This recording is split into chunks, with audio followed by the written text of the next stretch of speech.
Now then, my friends, in today's vlog I am going on a 200-mile round journey in my EV to meet a guy who buys cars on a day that I found out that certain models of this electric car are being recalled because they're a fire hazard. They're setting on fire.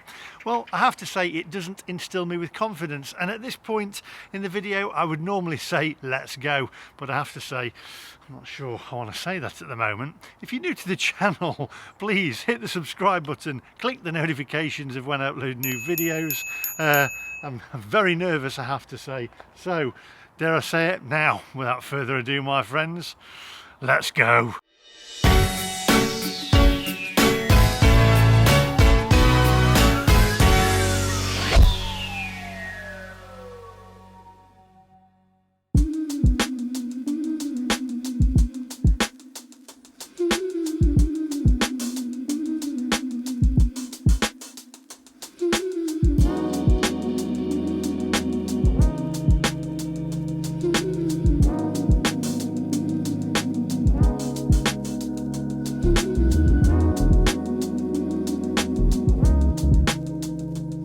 Right, my friends, let me just let's have a bit of music on, shall we? Let me just turn this on. Hang on 1 second. No, maybe not. We won't go with that. Let's not tempt fate. Can't believe that. Anyway, right, let's get down to business. So, cars setting on fire. Well, I woke up this morning to a forum that I read on the Porsche Taycan, only to be told that certain models are being recalled because they're a fire hazard. I'm going to read that story to you when I stop off and just get a little coffee in a minute. But it does make me think, are we actually safe driving these vehicles around? Because I've told you time and time again, I don't think these cars are the future. I think we're being pushed into something that we don't really want. We don't want electric cars. I have said they drive fantastic, but the actual reality of them is they don't work. The infrastructure is not there, it will never be there, and it is just a way of stopping freedom of movement, basically, and a way to control us. You can control us a lot easier in an electric car, and I've said before time and time again, they don't want us minions travelling around. Only the elite will be able to have freedom of movement. That is just in my opinion. I have to say that it is just in my opinion. Do your own research if you want an electric car. Look around various different other YouTube channels and on the internet, etc., and do your own homework. Be very careful though, because there are a lot of channels out there, I believe, that are given electric cars to review, and obviously they're going to be a little bit biased. This car I've purchased myself on finance. I can hand it back at the end of it, which is a good thing, because by then probably the batteries will be depleted and it'll cost me a fortune to replace them. In my opinion, everything in this video is in my opinion, but it is my own personal experiences from owning an EV, which I've now owned for, is it about coming up to nearly 2 years, is it, I believe? Anyway, come on, onwards.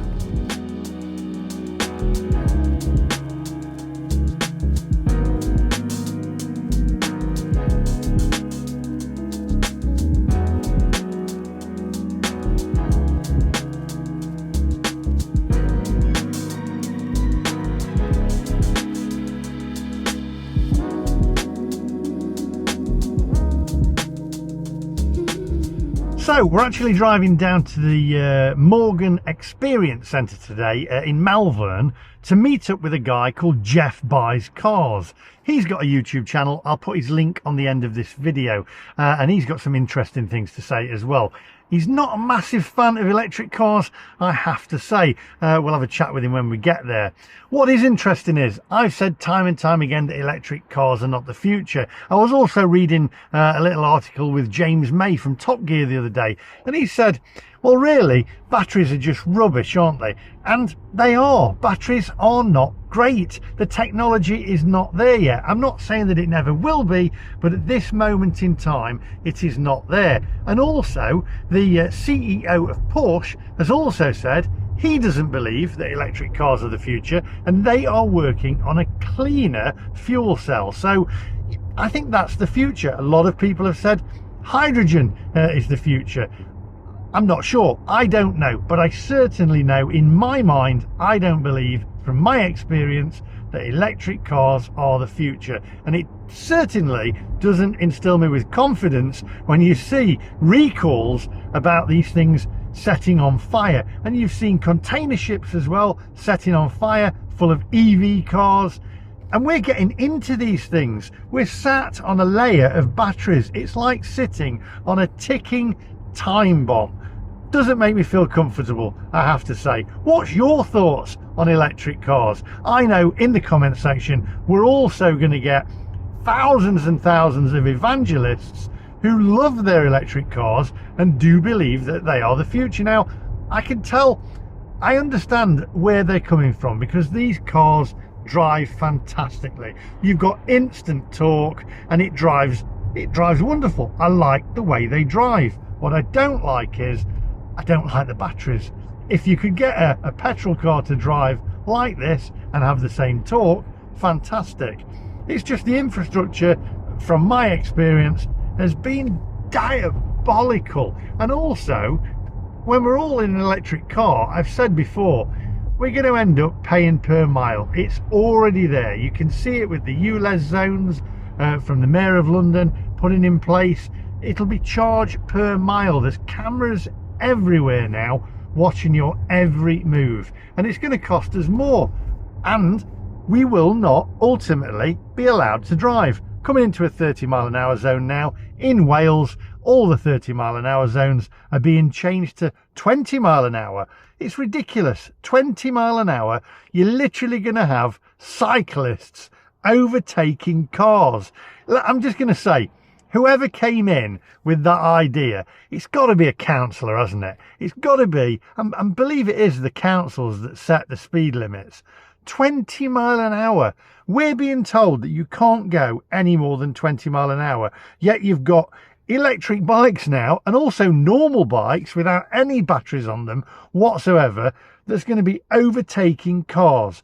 It's absolutely ridiculous. You've got the motorways, where on the M1, when I go up to Leeds, you go through Sheffield and it says 60 mile an hour for air quality. The other day I went, it said 50 mile an hour for air quality. This is on the M1 motorway. I'm in an electric car and I'm still having to drive 50 mile an hour.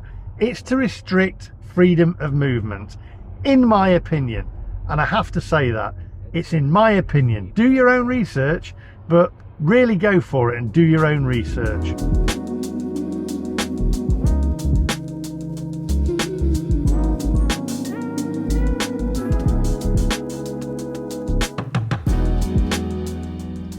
You know, I'm saying they're restricting us to 20 mile an hour from 30. And I'm on a 30 mile an hour stretch here where they've got the average speed cameras, but I'm only doing literally between 10 and 15 miles an hour because of the traffic. And the roads these days, I mean, in the UK, the roads are getting snided. I don't know what it's like the rest of the world. From what I've seen in the States, in New York and New Jersey, it's the same, but the population is probably increasing, isn't it? That's why I guess they want to take us off the road, in my opinion.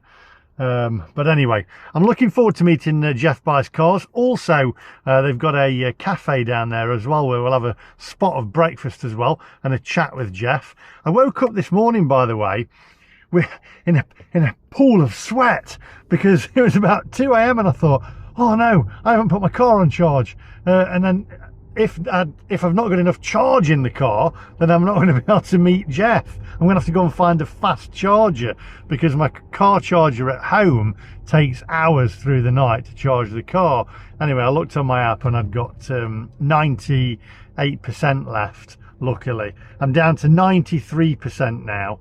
247 miles of range, and I've got another 96 miles to my destination, so we can work out basically along the way what it's going to cost me. I'm going to charge up as well, maybe on the way back, so we'll be able to see what that costs. Cost wise, If you charge at home and you charge your electric car, it is a lot cheaper at the moment. I can charge my car probably guesstimated for about 12 to 14 pounds, and that'll give me about, in summer, 260 miles of range. In winter that drops to about 200 miles of range, so it costs you more in winter to drive an electric car because obviously batteries are less effective in the cold.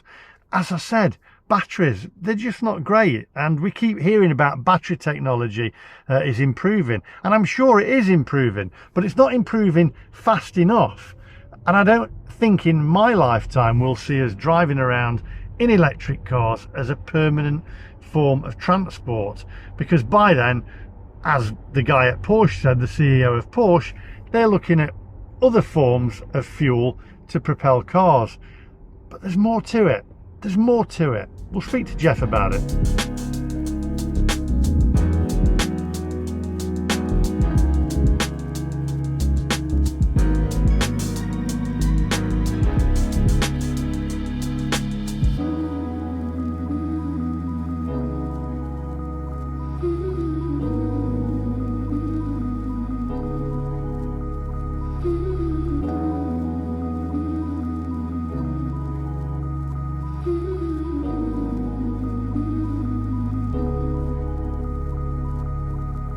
Right, so we'll pull over and have a coffee in a minute, and I'll read you the story about the recalls on this Porsche Taycan and also the Audi e-tron.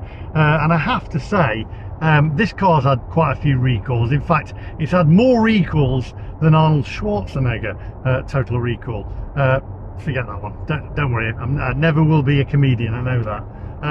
However, with the age of the internet, there is a lot of FUD around, which is fear, uncertainty and dread, is it, or something like that? Pop it in the comment section down below. And you never know what to believe really these days, because a lot of it really it's just pastrami or baloney or whatever you want to call it. However, I'm just telling you the facts of my experiences and what I've experienced with electric cars. And as I say, it's just my opinion, but they're my experiences, and I've not had very good experience so far with electric cars. It's been an absolute nightmare trying to find out where to charge.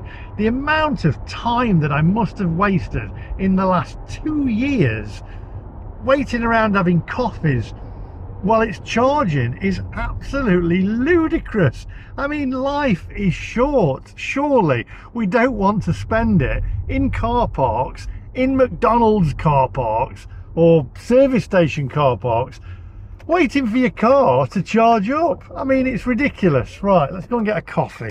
Need a Costa coffee. Watch this Tesla here. Is it no, it's a Toyota. There we go. Right, let's pull in here and let's grab a drink, and then we'll go through this. Where am I parking? I never know where to park. I park the furthest away, and I can guarantee you when I get back, somebody will be parked right next to me.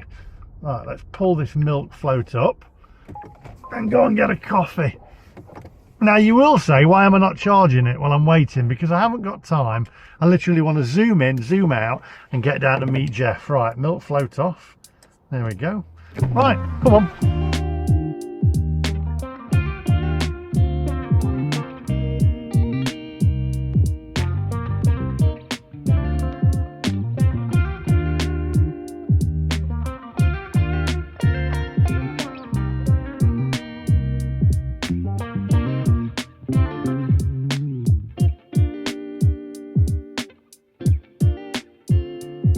Thank you. Cheers. Thanks. Thank you.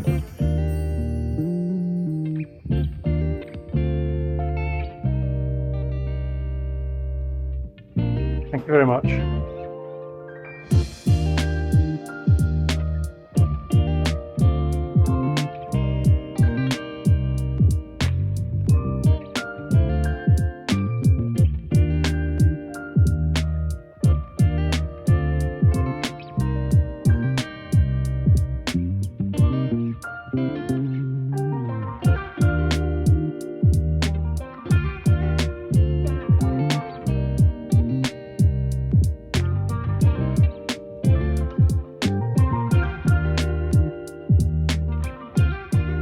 I've just realised in my excitement of getting a Costa coffee, I haven't read you the news article on the Taycan and also the Audi e-tron being recalled, but don't worry, I'll read it when we get down to Jeff Buys Cars and we'll go through it then. But it is a little bit daunting. And also I've read news stories as well where cars are setting on fire on ferries and also in car parks, and EVs are being banned from certain multi-storey car parks because of their weight.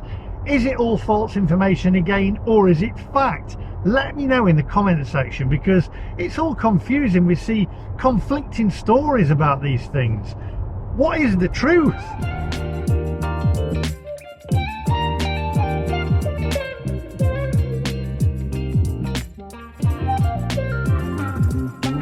So I was charging up the other day at the Porsche chargers, which are really high powered chargers.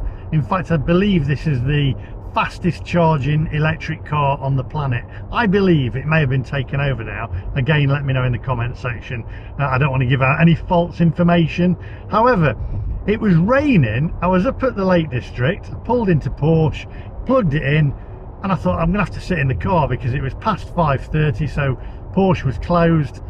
So I sat in the car, and literally this thing was vibrating. In fact, I left a voice message to a mate of mine, and I told him, I said, this thing's vibrating and making a right noise, like a buzzing noise.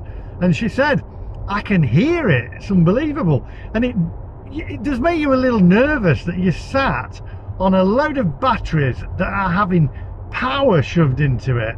You've seen what happens to mobile phones where they say don't charge your phone on your pillow at night or whatever, and the amount of batteries that are in this, I mean, how many mobile phones is that equivalent to? There's a question for you. How many mobile phones are the batteries in this car equivalent to? But I'm sat in it and the thing is vibrating, and I thought to myself, if it sets on fire or does anything, I'm literally dust.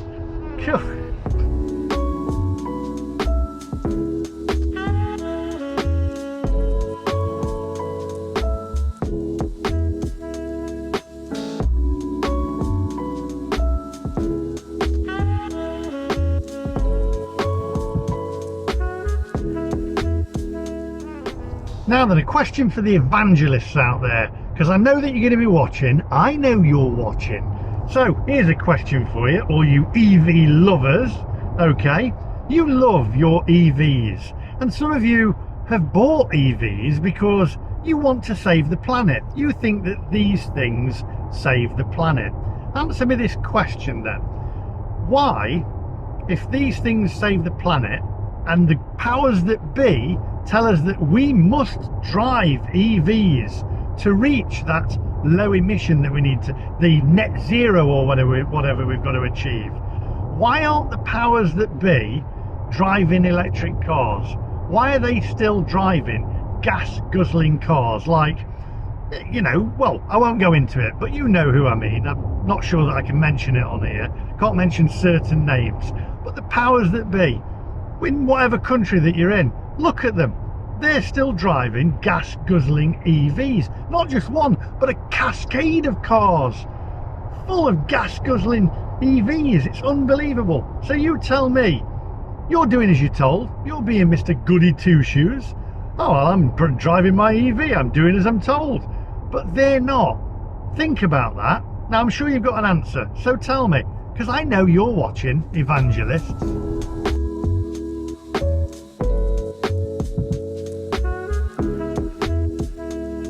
I will say, by the way, there are arguments about the 20-mile-an-hour speed limit being enforced all over Wales, and it will come into the UK. I can almost guarantee it, almost. And there are arguments for and against it, because on the road where my young children live in Leeds, you get cars flying up and down there, and it's dangerous, and I shout at them to slow down.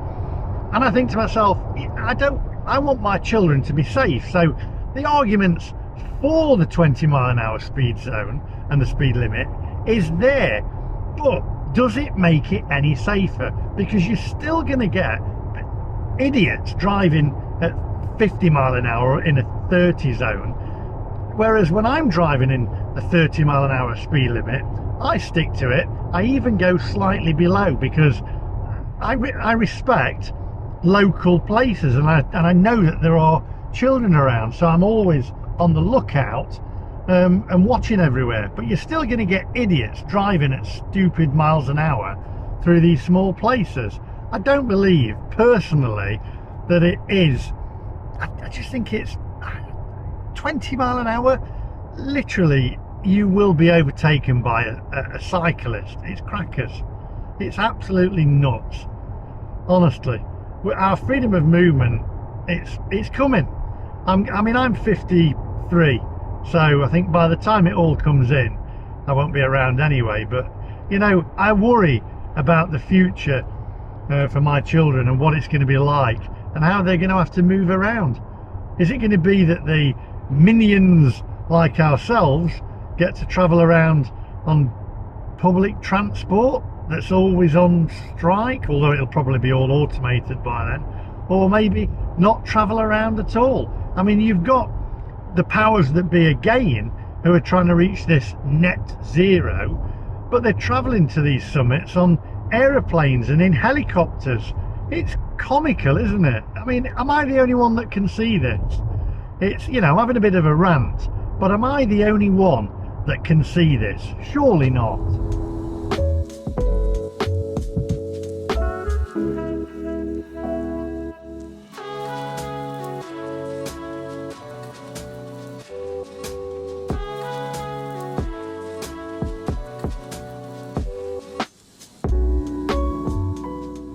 So the other day, by the way, I'm gone on about infrastructure. There was a massive, I think it's the largest in the UK. It's a Gigahub or something that was opened by Jeremy Hunt, and it's the largest charging point in the UK, so I believe. And it's in Birmingham at the NEC. And on the way back, if you keep your eyes peeled, stay tuned. I'm going to try and charge up there and take a look around, because it's supposed to be immense. There are loads and loads of chargers, so that'll be interesting. On the way back, we're going to try and, I think it's open to the public, it must be, but I'm going to check it out anyway. It's surely got to be open to the public. I'm thinking it can't just be open to people that are in the NEC, and we'll find it anyway, and we'll check it out.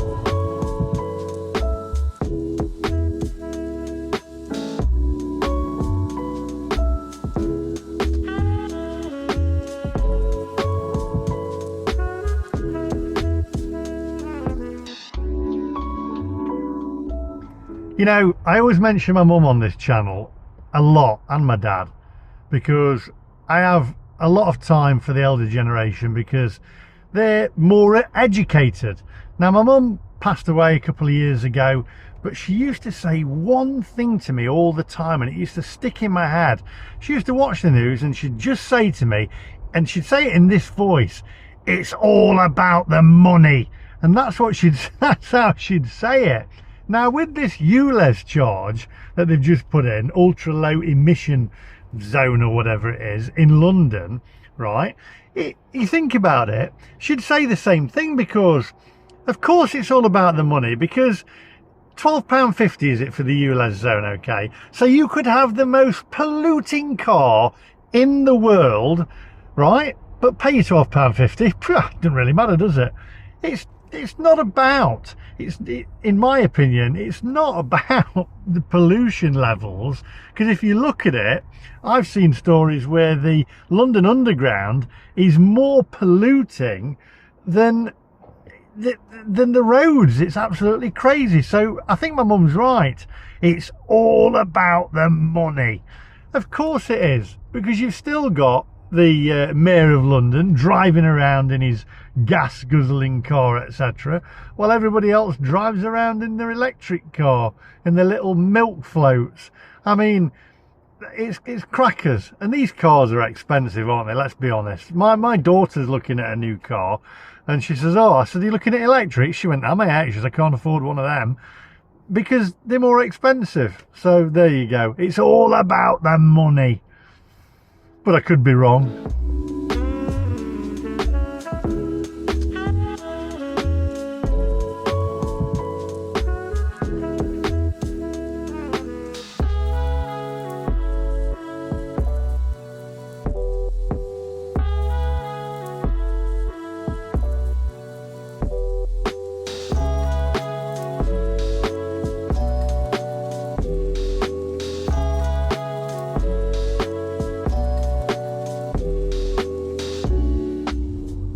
Right, so we're off the motorway. We've now got to get the A44 to Worcester, or Worcester, as they used to say when I was a kid.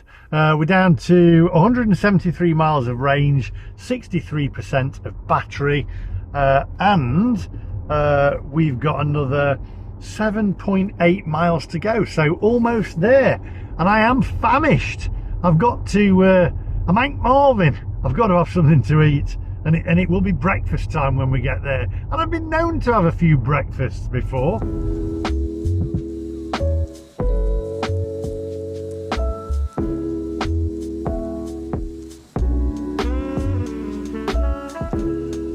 What a beautiful part of the country, I've got to say. Now then, question for you. If you've been to buy a new car recently from a garage, let me know in the comment section down below. Have they tried to sell you an electric car? You've gone for a petrol car. Have you gone there and they've said, oh, have you thought about buying an electric car? And have they tried to push you into buying an electric car? It'd be interesting. And if you are a garage and you own a garage, or you work for a garage, have you been told to get people into electric cars? Let me know in that comment section down below.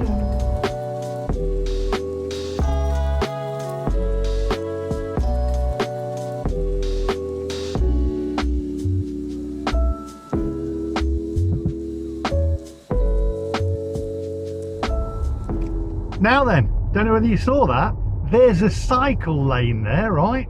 A cycle lane on the side there, also for pedestrians as well. We've just come into Melbourne, right? And the cyclist is on the road. He's not in the cycle lane. Work that one out. I've said that before, nobody uses them. I don't, and I'm a cyclist, because they're full of rubbish.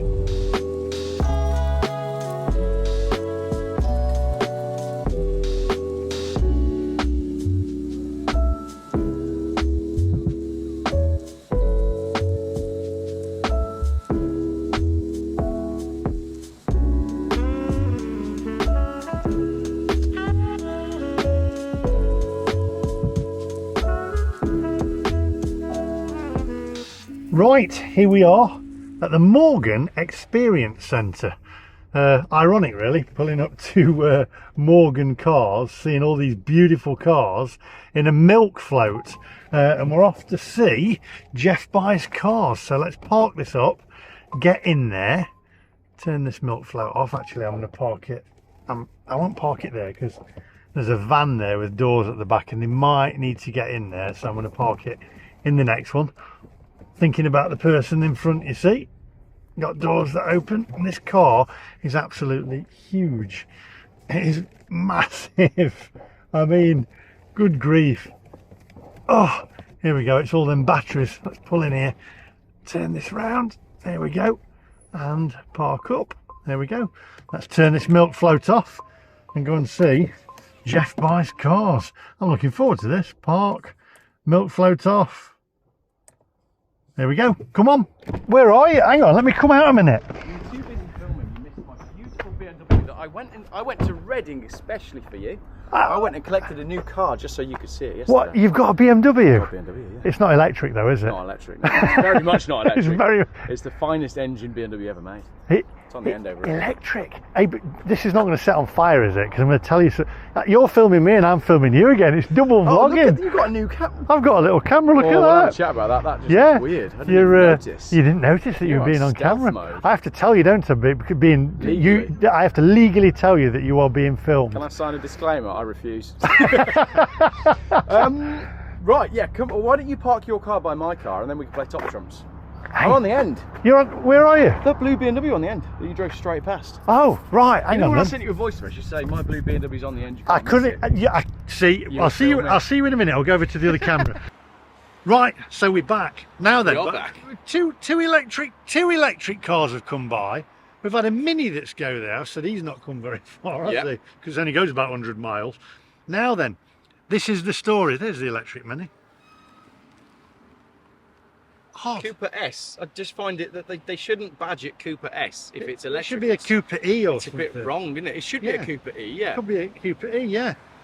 So, right, listen to this. Go Are on. you ready? This is. I'm ready. This is going to shock you. To the core. Are you ready? Shocked face. Yeah.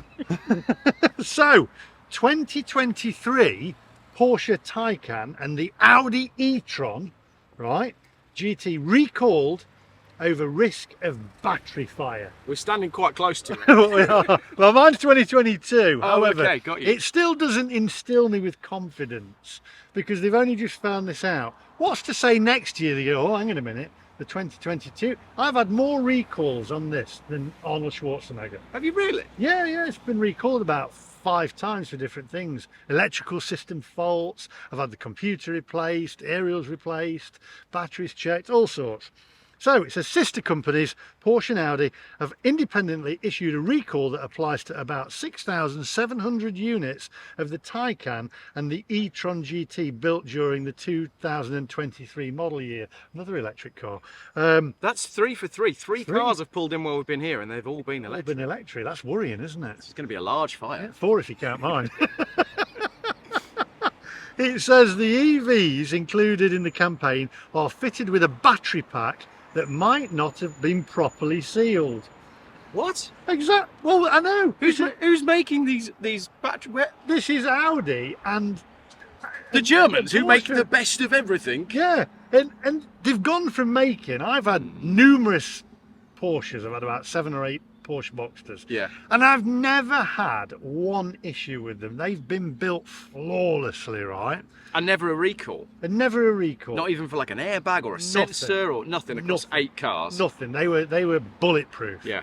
This car, been recalled loads of times, right? Anyway, it goes through. There's a full list of cars that I'm not going to read them all out. Yeah. But it says the two companies gave the NHTSA the same explanation. Under certain circumstances, there is a possibility that over time liquid can intrude into the high voltage battery. Right? They add that this problem can increase the risk of a battery fire. That it's caused by a sealant related issue. It can initially trigger a yellow warning icon in the instrument cluster and a red warning icon appears if the problem isn't fixed. So on October the 23rd, 2023, owners will be asked to take their car to an authorised dealer so that the technician can perform a leak test. The battery pack will be replaced by a unit sealed with a material made by a brand name Terrasun or something. Now, if they're replacing the batteries, I already know because I asked them on a previous vlog. And I know because I watched your video. Yes. 40 grand. 40 grand, yeah. Now, who's paying for this? 7,000 cars, £40,000 a car. That's quite expensive. It's quite expensive. And I can guarantee you that the companies will pay for it initially, in my opinion. I always have to say that. Yeah. But eventually, they're going to have to put that price back onto the cars. Second question then. So if this car will at that point, let's say it was this car, it's not this car, it would then have had 2 £40,000 batteries. What happens to the first £40,000 battery? Because I've got some major questions. So 7,000 faulty batteries are coming off. Yeah. You know, so fair enough, 7,000 new batteries are going on and they need to be paid for. What are they going to do with all the old ones? I don't even know if we get an answer to that question.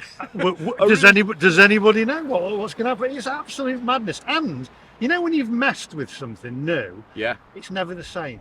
It's like if you have an accident and you fix your car, it's never the same, right? I can guarantee you. I think, anyway, in my opinion, it won't be the same once you've undone the car. The other thing here is, we've looked at the depreciation on these cars. We know that it's pretty shocking. So let's say you've got your 2023 Taycan or Audi.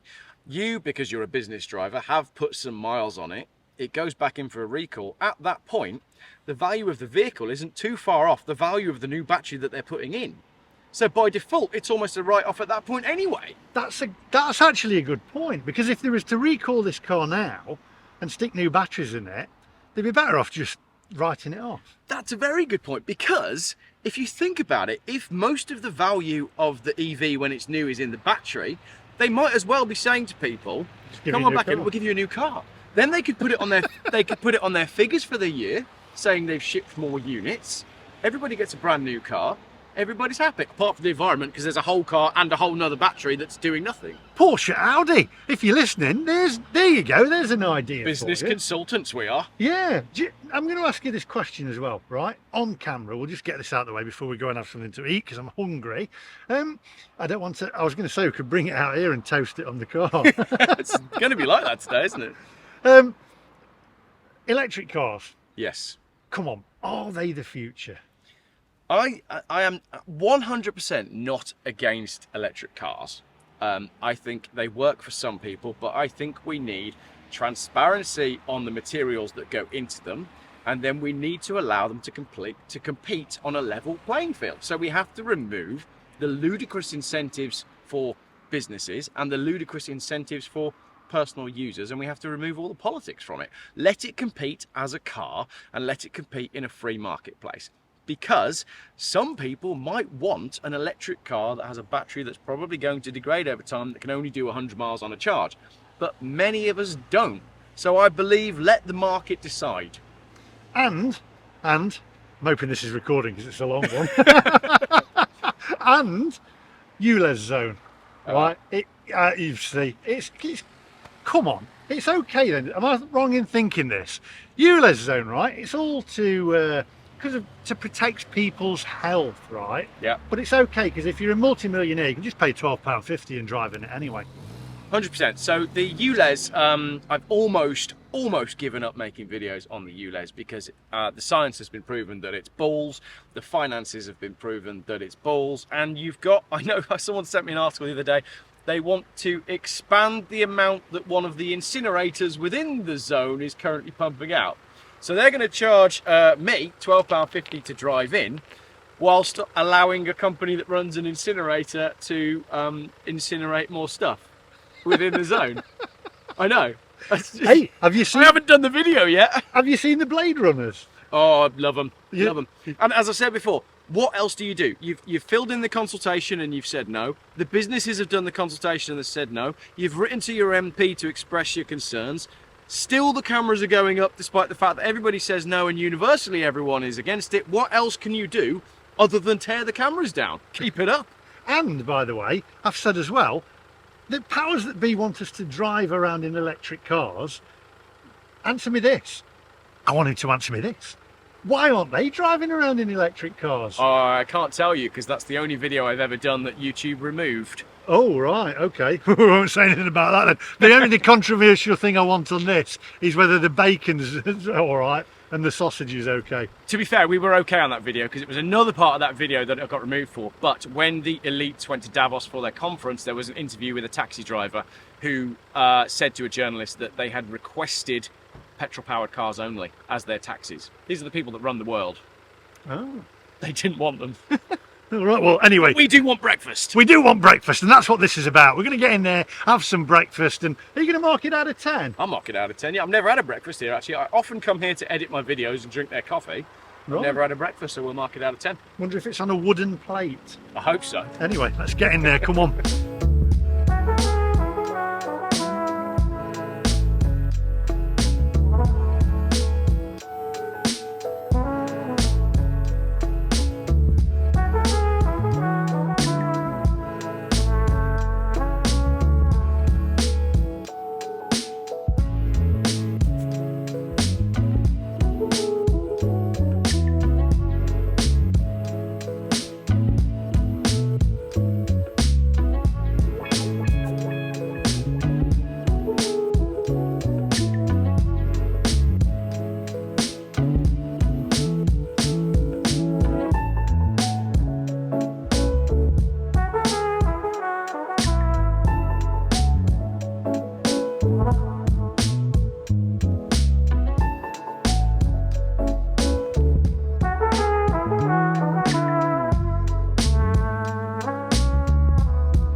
Right, so we've ordered. Now, believe it or not, we haven't ordered a full breakfast because I've never had this before. It's a good job it's not a food review, this one, isn't it? Because we've run out of bacon, can you believe it or not? Perhaps I've had a busy morning. Yeah, either that or maybe you're just kind on pigs down here. Yeah, maybe that's it, yeah. Kind to yeah. pigs. So almost a vegan breakfast. We've got the sausages. We've gone for sausage and egg, ciabatta, with a flat white and a, what did I have, a latte for 22 quid. You're not allowed to just have bread anymore, are you? Anywhere. I can't, do you know what? Just give me a load. Just give me two. I'm from Mansfield. Just give me 2 slices of bread. You know what I mean? Ovis or What's your batter, or Warburton's. sourdough, or wholemeal, or full grain? It's got, all of got to that. be all that kind of Marketing stuff. in it. It's just bread. It is just bread. In fact, the more trendier it is, have you noticed the more difficult it is to eat? It's like, Oh yeah, 100%. This is going to be rock hard. But Yeah. then again, I asked for avocado and no avocado, so oh, do you know what that is? An avocado. no. It's just a gone-off pear. It is pretentious, though, isn't it? It is. It's shocking as well. Did you know that most avocado production is actually controlled by the cartels in Mexico? Is it? Yeah.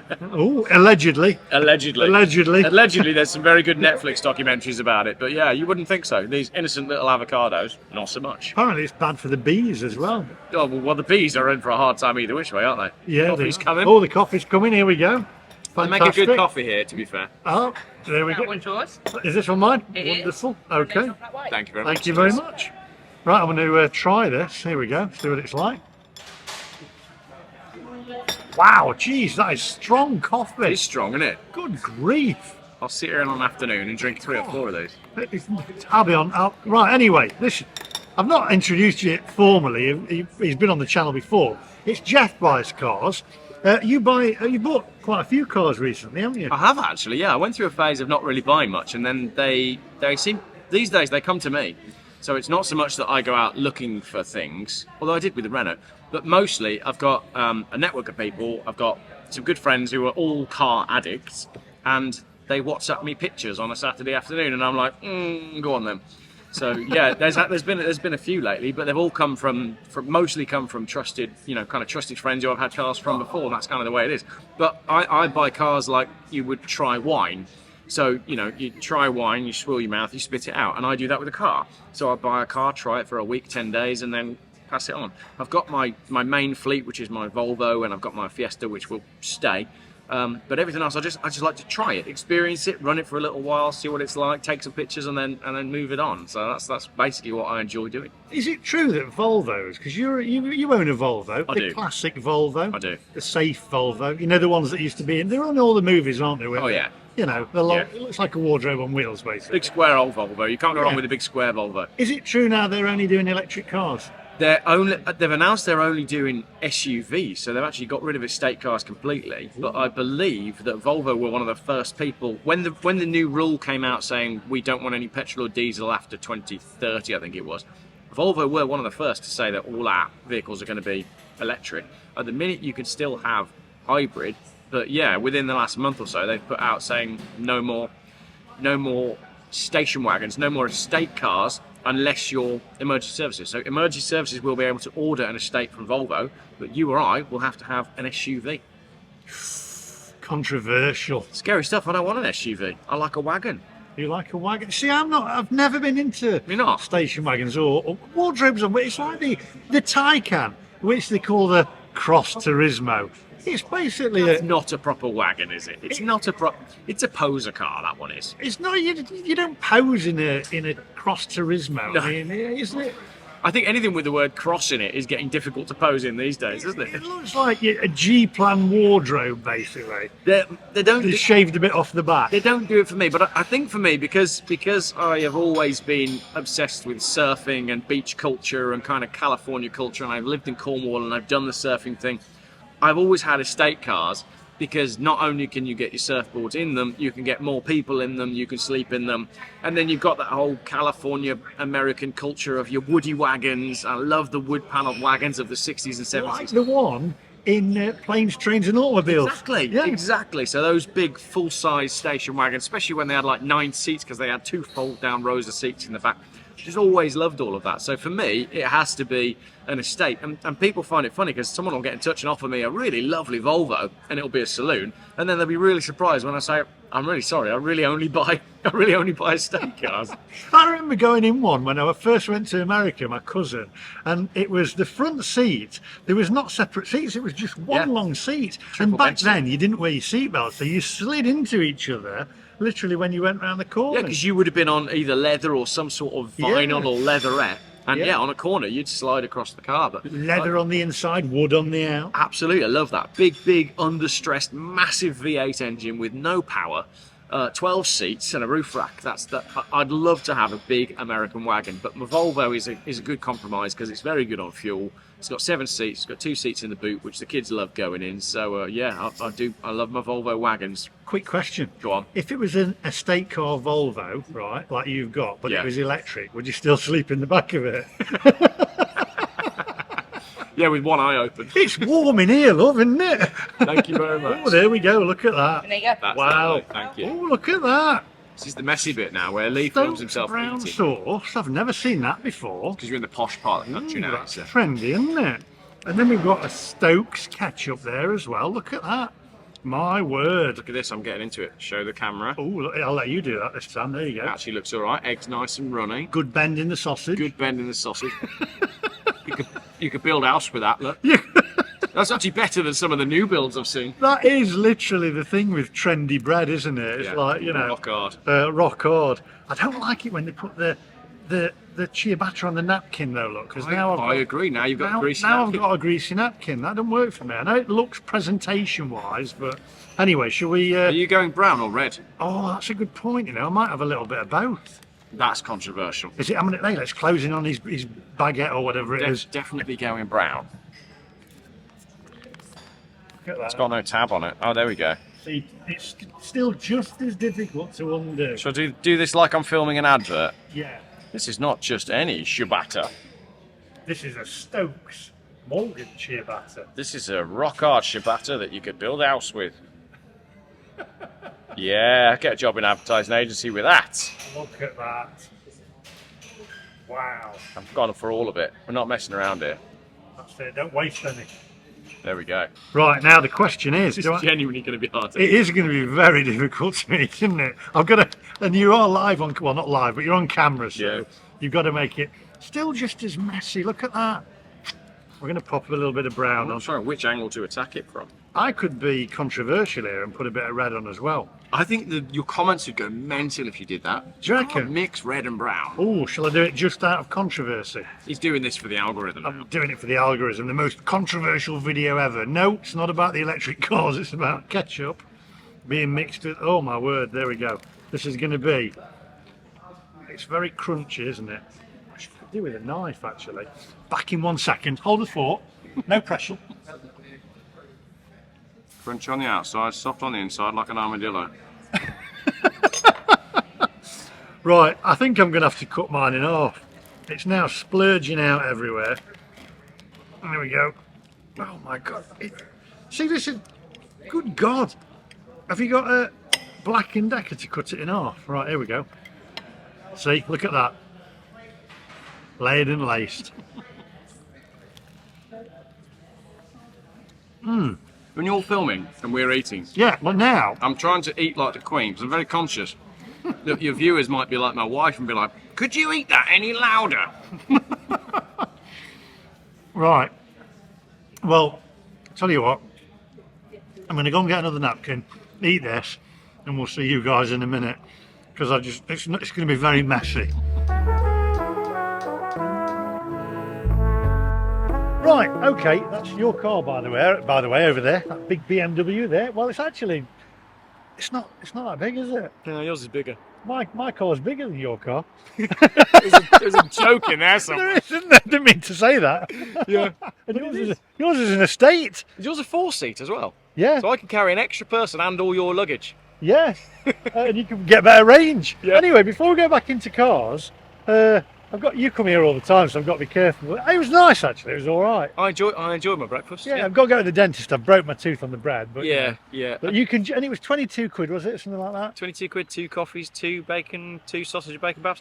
You could say Not bacon, they ran not out of bacon, bacon. not bacon. You could say it's expensive, but then again, this is a destination breakfast, isn't it? Yeah, it It's is. the cafe is bolted onto the side of an experience, so therefore the price goes up. And because it's that bread, you can also add another tenner on it. Oh yeah, ciabatta. Yeah. Ciabatta. If you can't pronounce the name of the bread, you know the bill's going to be expensive. Exactly. Now then, you can watch his video as well. I'll put the link to his video on the end, and watch all his videos anyway. You'll probably see less bent sausages on his videos.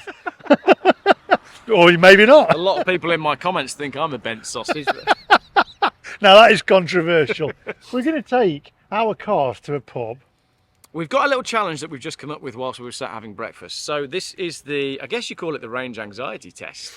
We're going to start our cars here and we're going to see what range they say they have left. We're going to drive to the pub and then we're going to compare which car uses the most range on the drive. Now, I think I'm at a big disadvantage here because I've chosen the wrong car for this. That is a 6-cylinder, 2.8 litre petrol automatic. It's one of the thirstiest cars that I could have bought here today. I think you're going to win this. Really? But that doesn't mean that I'm going to shut down my channel and stop knocking electric cars. But I think it'll be an interesting test. Yeah. I'm going to leave my AC on, air conditioning. Okay. I'm going to open my sunroof. Yours got a sunroof, hasn't it? It's got a glass roof, but not a sunroof. Oh. Glass roof. 1 point for the BMW. Yeah, well, it should have really a solar panel, shouldn't it, on the top? It should have a solar panel on the top. Yeah. Yeah. Although it's probably pointless in this country, but there we go. Well, less on that. Don't mention that. So we're going to find out now what we've got mileage-wise. Head over to the pub. How many miles is it roughly? I'd be amazed if it was 4 or 5. It's not many. Oh. Hang on. Oh, we're going to find out how many miles. You just play some hold music while I work this out. It's a nice pub called the Plough and Harrow. The Plough and Another one of my filming spots. People who are local are all in the comments like, I know it's actually 2.6 miles from here. All right, well, we'll see what Might we have to do. do a loop.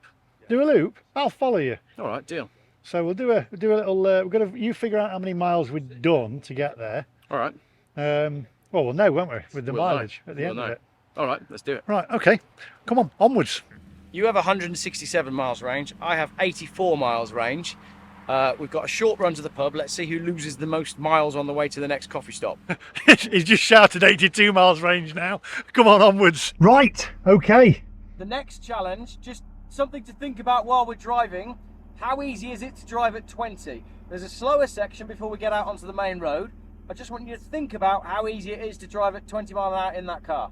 How easy it is to drive at 20. Good point, especially for those people in Wales. Come on. Right, here we go. I'm not nervous. I think I can win this one. Actually, we need to put the air conditioning on. Put the windows up and the air conditioning on. That makes it fair. Otherwise, it would be unfair. I could cheat and leave the AC off, but then it is warm in here. So let's go follow him. Here we go. Let's get out of here. This is going to be interesting. 149 miles of range now because I've put the AC on, so it's gone down already. Hang on, because I've put the AC on. So what I'll have to do when I get there is switch the AC off, and it'll give you an idea, a better idea. Because as soon as I switch the AC off, if I switch the AC off, it goes from 149 miles of range to 167. You see. So as soon as I switch that AC on, we go from 167 down to 148. So it's crazy, isn't it? That's the problem. Absolute madness. Right, 30 mile an hour here. I'll try and keep up with him. This is going to be interesting, but it's difficult because, as I say, the more you use in this car, more electricity and more AC or whatever, your radio, etc., it takes your range down and gives you more range anxiety. Anyway, come on, onwards.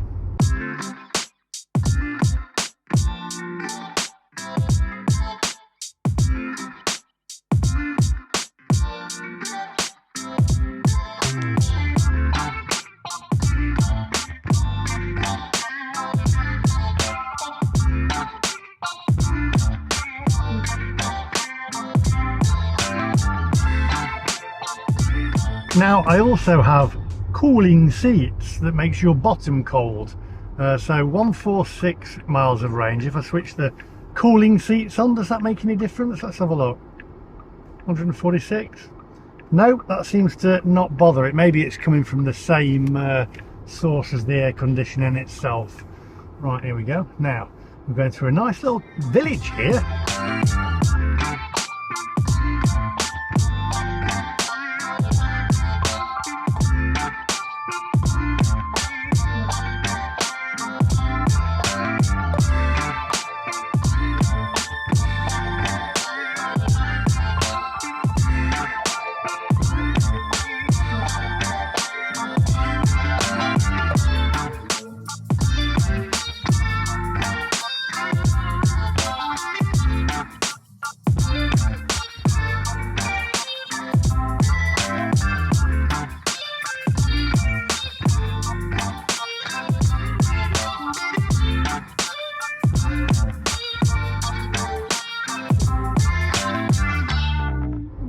Right, here we are, the Plough and Harrow. Very nice area, I have to say. Extremely nice. Right, let's pull into the car park. Now I am going to have to turn the air conditioning off to get a real genuine reading of what it was, because when I tested it, obviously the car was just stopped and the AC wasn't on. And I need to put my suspension up here. Wow, nice big car park here as well. Right, here we go. Let's park up and find out who is the winner.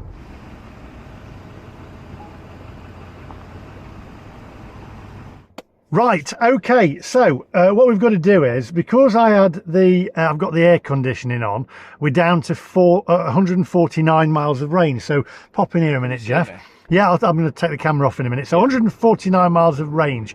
However, when I tested it to start, right, when we did the test, I had the AC off. So it's only fair that I turn the AC back off to give us a genuine reading of how it went down. Yeah. Okay, so I'm going to turn the AC off. So that's gone down now to, so now we have 162 miles of range. Now, what did I have when I started? It was 167, I think. Something like that. So we're going to find out now. What did you have?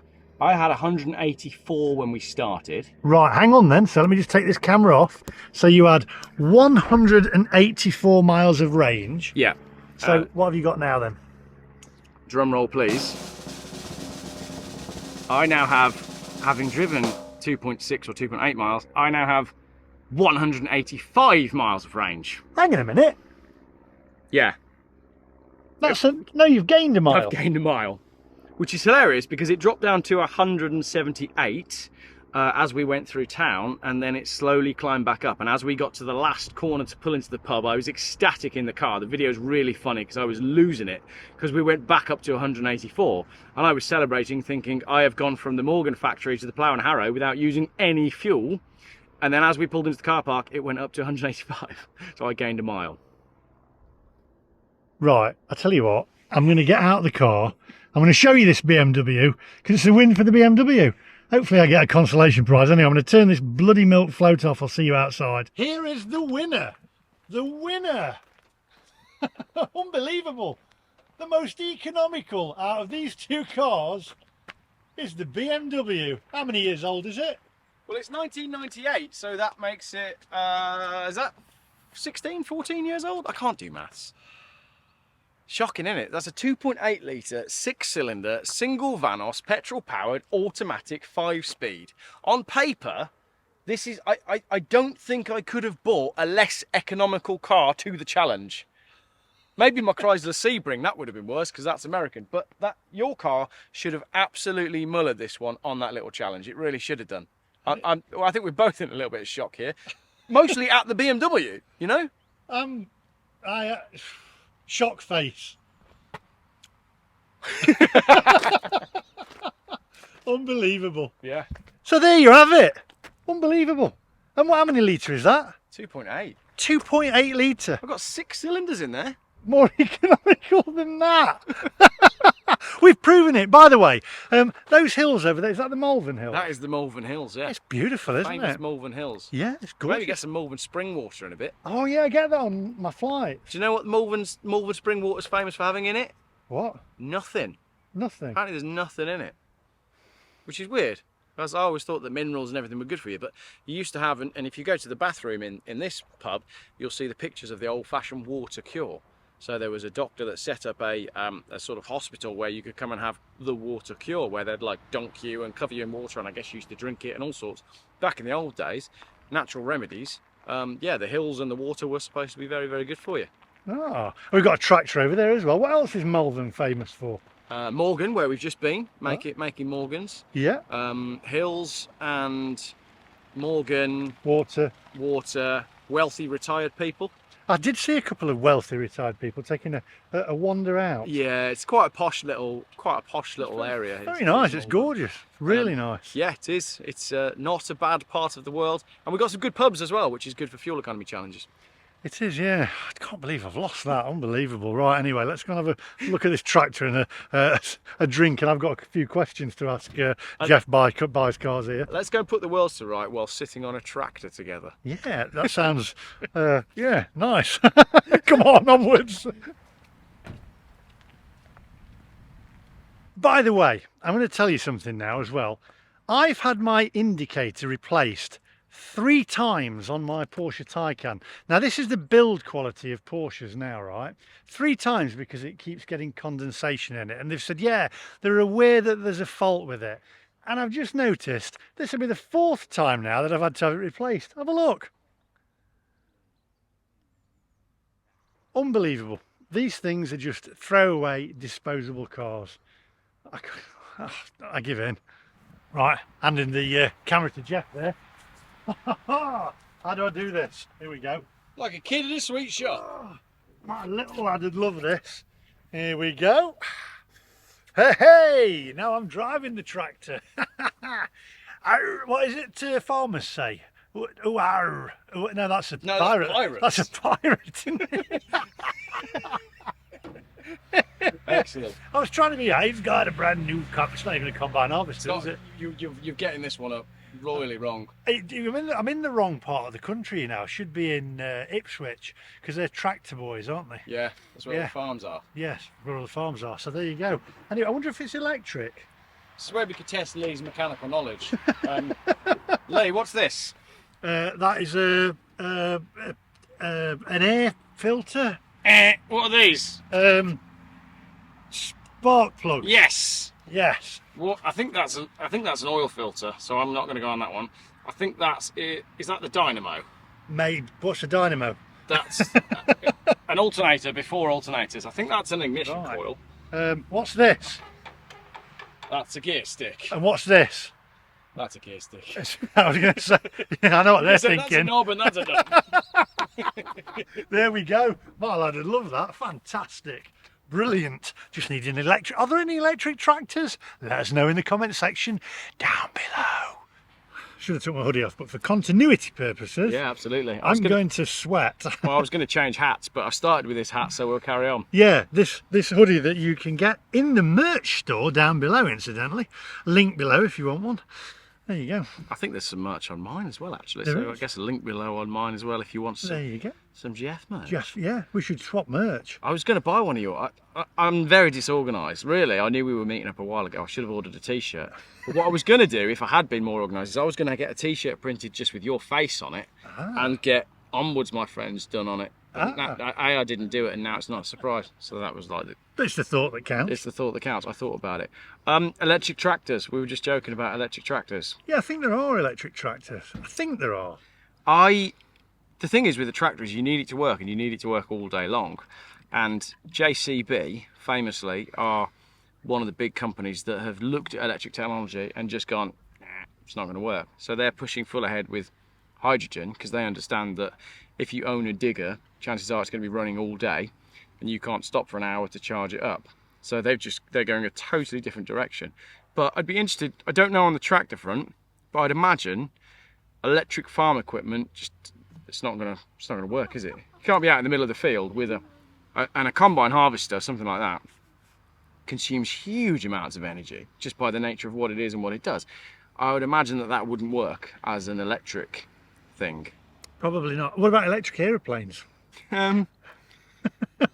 Again, it's not going to work. Do you want to, but would you cross the Atlantic on an electric aeroplane? Well, the thing is, I guess I could say to you, do you want to be on an electric aeroplane when it runs out? But at the same time, you could say, well, do you want to be on a normal aeroplane when it runs out? And yeah, well, the battery technology is a long way off to be, an electric aeroplane, isn't it? Can you have an electric jet? Would that work? Would that actually be viable to have a jet engine that is electric? Well, again, you get the radio-controlled ones, and I quite like watching videos of radio-controlled stuff. But again, you have the problem with the battery and then the weight of the battery. So I guess the battery technology needs to catch up in order for us to have electric jets. But based on yours and everybody else's experience with electric cars, I don't want to be the first person to go on it.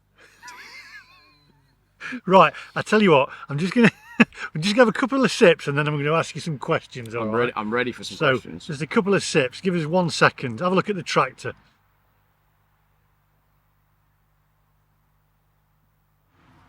Right. Okay.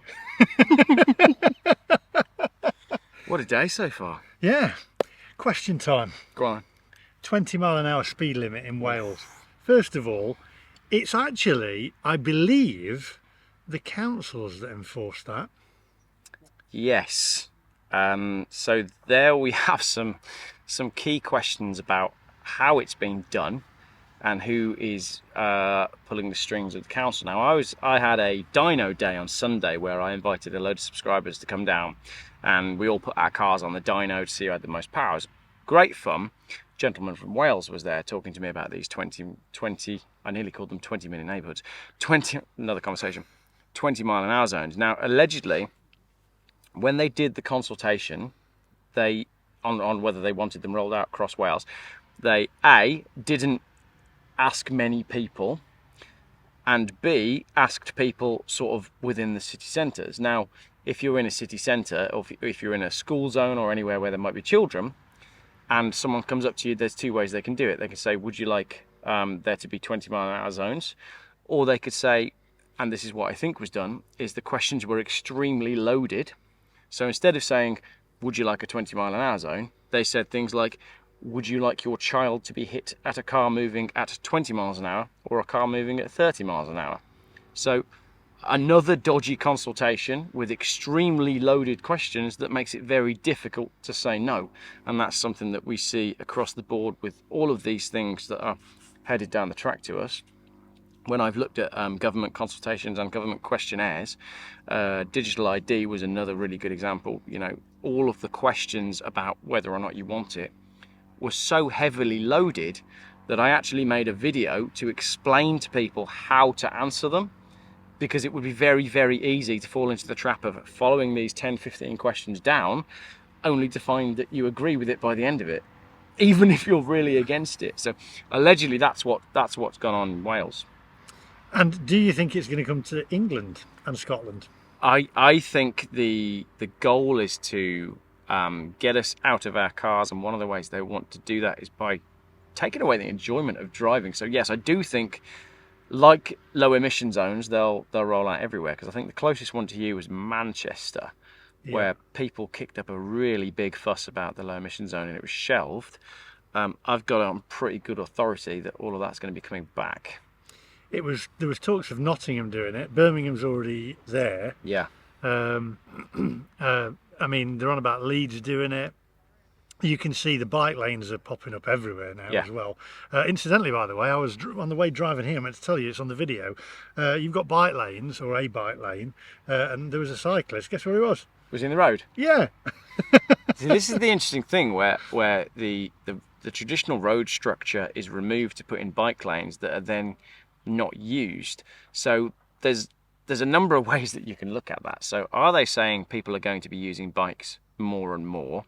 Are they just trying to move the cars and get the people off the road? Is it a little bit of both? But what never seems to happen is they never build a bike lane and then the people start using it, and hundreds of cyclists say, this is brilliant, thank you for building the bike lane.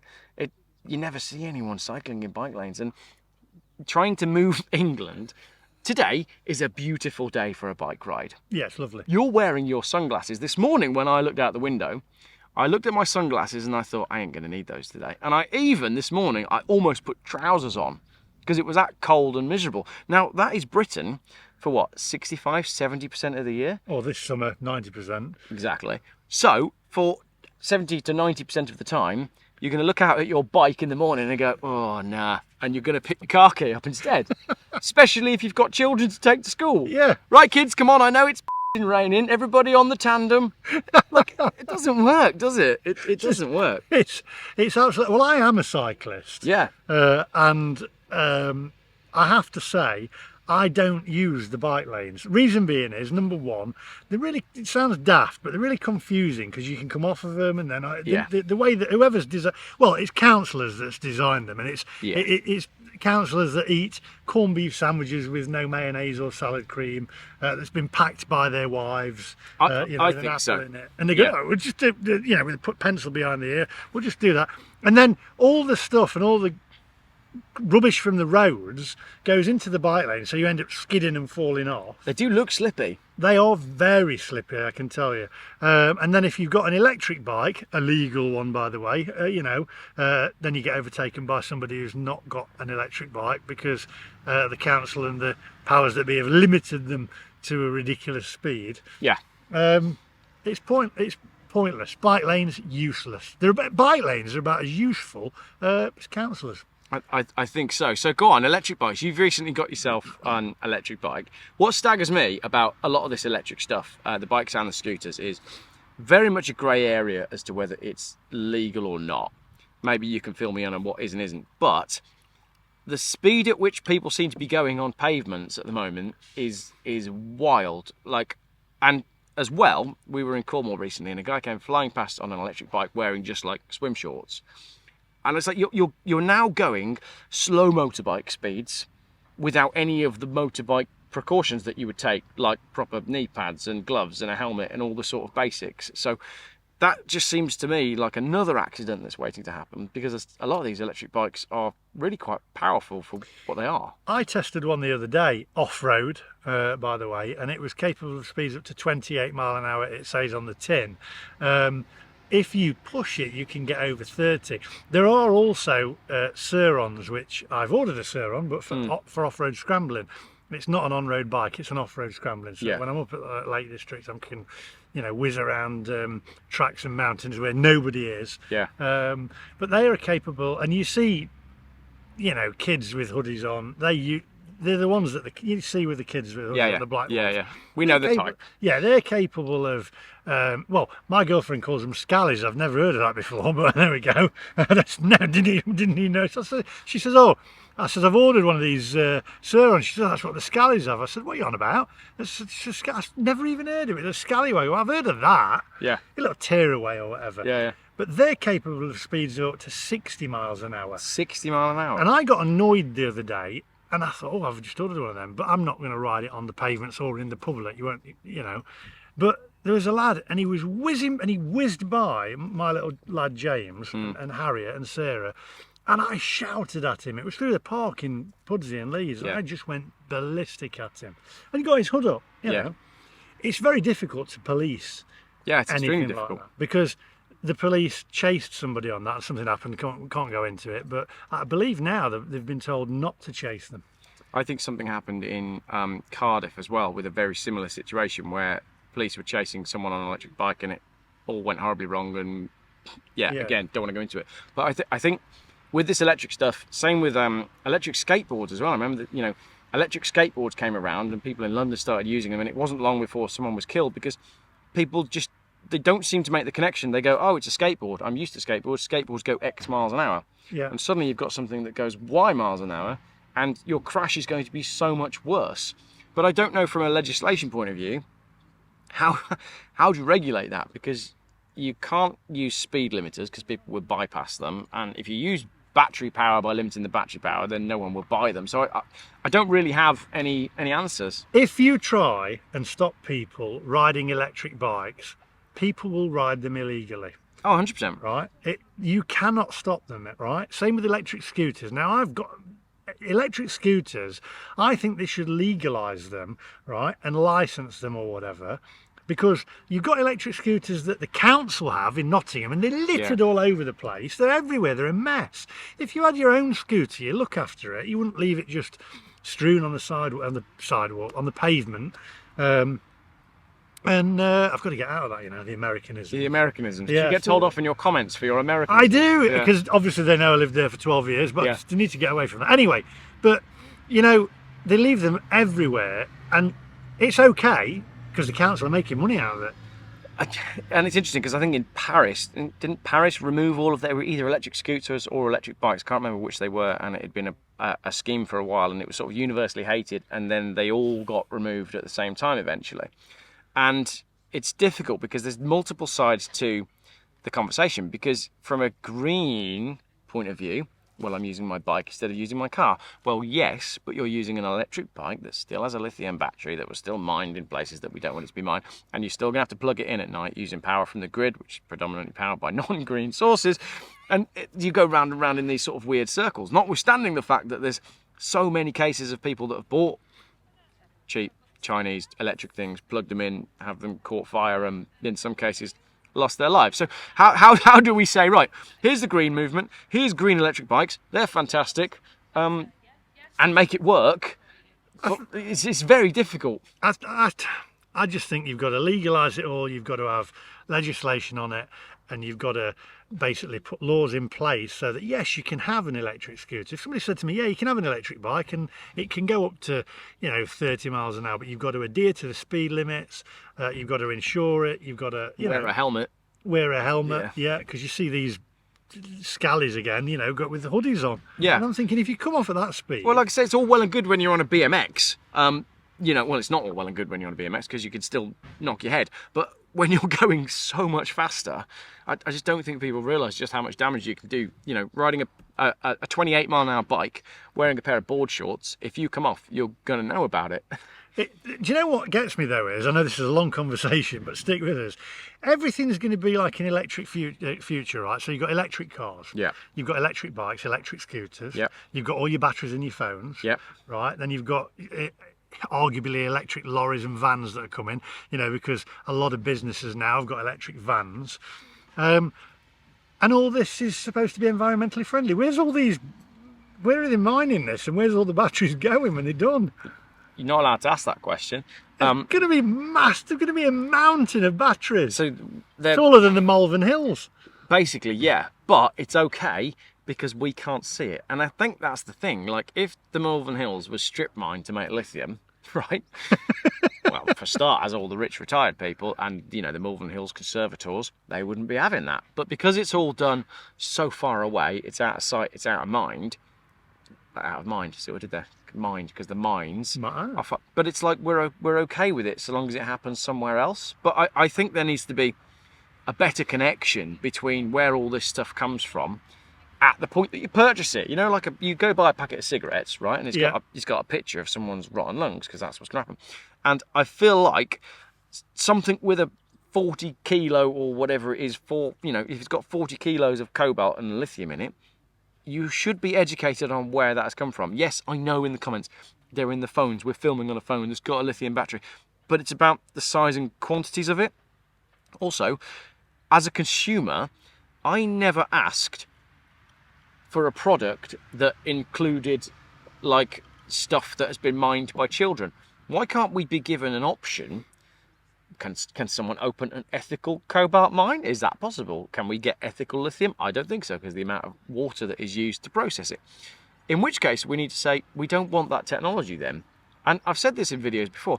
Why did we never get to a point where, you're the person in charge of the world, and I say to you, I've come up with this great idea, it's called electric cars, and you go, oh, brilliant, how do you do it? Well, we get the cobalt and the lithium and all these things, and we put them in the battery. And you go, well, where'd you get that from? Oh, it's great. I've got these mines, right? They're in the middle of Africa where you can do what you want. Nobody cares. It's all just money.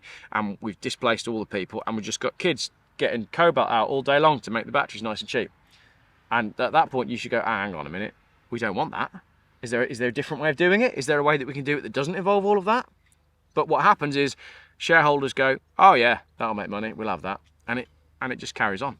Maybe it's a bit of a naive viewpoint to be able to think that we can have this technology and not have all the hurt and pain and environmental damage.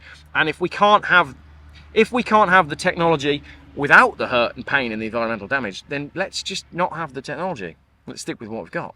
It's interesting you should say that, because yesterday the new iPhone dropped. Oh, did it? I don't follow all that. And it was all around Apple being was it net zero or whatever, and they're all making part of their phones and their watches, 100% recyclable and all this and that, right? And then I ordered one, but I've kept my I have 3 phones, but I've only ordered one to replace my main phone, to give it to my daughter. Otherwise I wouldn't have ordered one. I looked and I thought, at the end of it, and they're all going, yeah, it's got a new port in it, USB-C, that Europe said they've got to have. And I looked and I thought, it's absolutely No different to the last one, apart from it zooms in and gives you a little millimetre more of a pixel or whatever. I'm thinking, so we're upgrading these phones that we don't need to. So for 99% of customers, they can't tell the difference between their old one and their new one other than a change in the shape of the charging port. Yeah. So that again is... So surely that isn't environmentally friendly to bring a phone out every year that basically has got something a little bit different. So, but that's the thing. In order to be environmentally friendly, you have to bring out a new thing. Whereas what they really need to do to say, like, this year we're going to be environmentally friendly, if everybody could use last year's phone for a bit longer, and we'll bring one out next year instead. But they'd never do that. Because it's a throwaway society. We're going deeper into this now from electric cars. Absolutely. Because years ago, my mum, right, when she passed away sadly a couple of years ago, she'd got a Hoover, right, from 1960 something, I think it was, or 1971. It was ancient. Absolutely. And I thought, I'm going to switch this on. And it worked. Yeah. Perfectly. It was probably made in Britain as well. It was made in Britain, yeah. It's impressive, isn't it? But again, with the car thing, it's like, to be environmentally friendly, buy a cleaner car every 3 years. Well, why not buy one car, or buy one that's already been built, and just keep it for longer? And you save all of the environmental impact of that car being built and shipped to you. But you'd never have a government that came out and said, right, this year, everybody just keep your car for a bit longer, because it's not good for the economy. And that's when you go, oh, we'll follow the money then. And the money usually always ends up at the same place. And I said this earlier on, my mum used to say, and in this voice, it's all about the money. That's what she used to say in that really nasty voice. Yeah. And it is, because TVs, they lasted for ages. Everything now is just, you know, I upgraded my phones last year because I film with them. But and I normally replace all three. This is the first year I just thought, I'll just replace my main phone, I'm keeping the others. Yeah. It's absolutely pointless. And they brought another watch out, the Apple Watch Ultra 2. What's different? Oh, it's so many nits brighter in the daytime. Like, I can see that now. We just been to buy some drinks, and Lee here paid on his phone by doing that. Oh, you shook your head. Oh, I just went, that's wrong, that is. But I like watches. I am a watch person. I enjoy a watch. I never wear a watch because I don't need one. And I always used to feel like if I'm wearing a watch, then I'm on somebody else's time. That's how I always felt. So for me, when I used to go to work, I used to put my watch on. And then when I used to leave work, I'd take it off. And that was when I was like on my time. So now that I sort of do my own thing for a living, well, I didn't need a watch. So I have a lovely watch box with a small collection of watches in, all of which are knockoffs that I've bought on holiday. Every single one has a story, but I never wear any of them. You see, we've gone from electric cars to putting the worlds to right. But obviously these are only our opinions, by the way. Other opinions are available. Other opinions are available. In the comments. In the comment section. But it's crackers, isn't it? That's what I mean. It is. Where is it going to end? Because you're going to end up... You're going to have to keep that electric car, which is going to be worth nothing at the end of it. Yeah. And then where's the battery going? It's Go on then.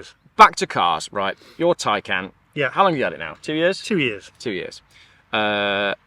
7 recalls? 8 recalls? I'd say about 7 or 8 recalls. I can't put my finger on it. Started at 120,000 pounds. Yeah. Latest valuation is high 50s? 55 or something, yeah. What do you think? Go on. No, I can't say on camera.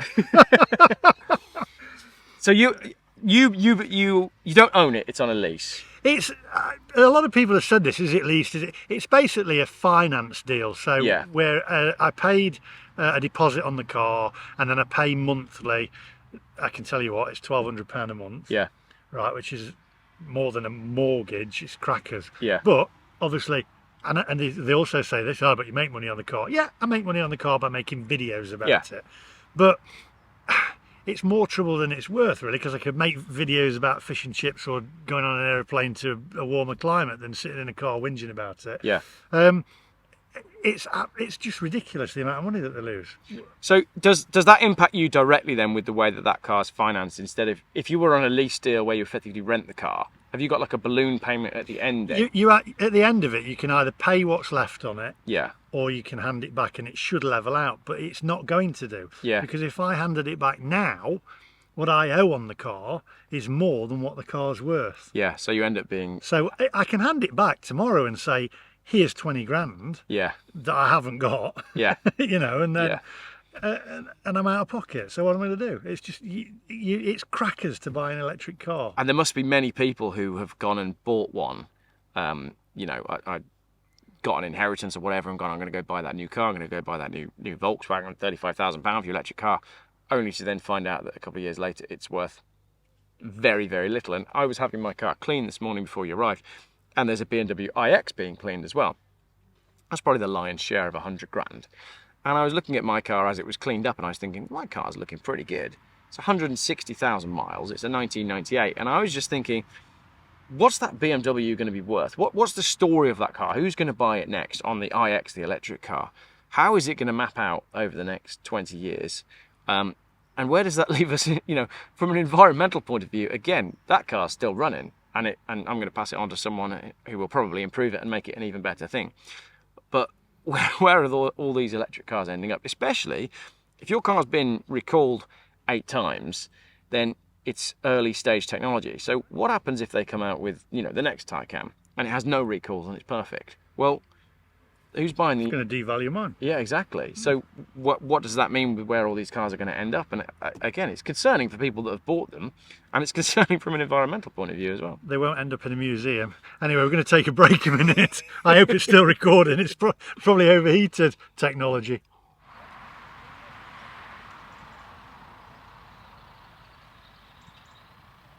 Right, so conclusion. And don't go anywhere, because I'm going to drive back and I'm going to go and charge up on the UK's largest Gigahub charging network at the NEC. Right, you can charge 180 cars charging at the same time. Yeah, I've got it on here. Do you want me to read you a little bit? Yeah, go on.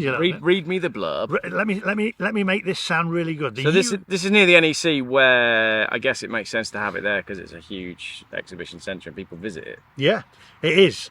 The UK's largest electric vehicle hub to charge 180 cars at once. The UK's largest electric vehicle charging hub has opened in Birmingham, marking a significant boost for Britain's electric car charging network. If you're in Birmingham, the new Gigahub, which is located at the city's NEC campus, is big enough to charge 180 cars simultaneously. That's kind of scary. That's a lot of power, that is. It is, isn't it? Yeah. Making it the largest electrical vehicle charging site in the UK. Wow. That is, and then... so has it got like a coffee shop and a gift shop and... I don't know, I'm going to find that out, hopefully. More over the little Gigahub. I visited the Gigahub and all I got this was lousy t-shirts. Little hat and cap and sticker. Key ring, yeah. Yeah, and it's got to have a coffee shop, hasn't it? It's got to have. I mean... At least 100 and... What's the very fastest you can get a full charge in that Porsche? The fastest is at Porsche, and I was amazed because I was up at the Lake District, sat in the car, it was vibrating. I said that, it was literally vibrating. Yeah. And I watched it and it went 1. It went from 12%, it went 12, 13, 14, 15. I thought, crikey, and it was shoving power into it. Yeah. And I believe it's still the world's fastest charging electric car. Yeah. Or let me say that differently, the fastest charging electric car in the world. Excellent. So yeah, and it was charged in about 10 minutes, 15 minutes. Okay. So I could get a full charge in about 15 minutes. Yeah, and the Gigahub, I presume, it's not going to be quite as fast as Porsche then, but it'll be the best chargers. Yeah, I can't imagine it being as fast as the Porsche chargers, but it is. It's exceedingly fast. But we're going to find out because I'm going to charge my car with it. And how many monies it will cost you to charge it as well, I suppose. You know, I probably at least said about the better. Well, mind you, petrol and diesel are going up. You know, we've crept past the £1.50 a litre mark on both now. It had seemed to drop back down, is now going back up. And charge it at home though. It's really cheap. I mean, I'm going to have to stick up for electric cars here, okay? Yeah. But once you've got the car, if you charge it at home, it's cheap. It's way cheaper to run. Yeah. And also, I'll say with Porsche, if you use their Porsche chargers, that is expensive, which is odd, because if you use Ionity, it's on one of my videos, and somebody went, "That's cost you hardly nothing," because they subsidise Porsche. Yeah. So if I charge up at Ionity, I think I can get a full charge. I can't remember off the top of my head. You might see one of my other videos, but like 20 quid or something. So that's hard to sniff at. Can I also finish on a pro EV point as well? Yeah, go on then. There is an electric car coming out that I'm quite excited about. The Volkswagen Up. They're doing an E-Up, but like a GTI version. Is that a Midlands one? E-Up? E-Up. So it's like this. It's like everything an electric car should be. It should be small. It should be fun. Hopefully, it will be affordable. But that for me that's the electric car that Volkswagen should have launched with. For a company that has all the heritage of the GTI, their first electric car should have been right. Bang, here you go. Up, GTI, electric. That would have been brilliant.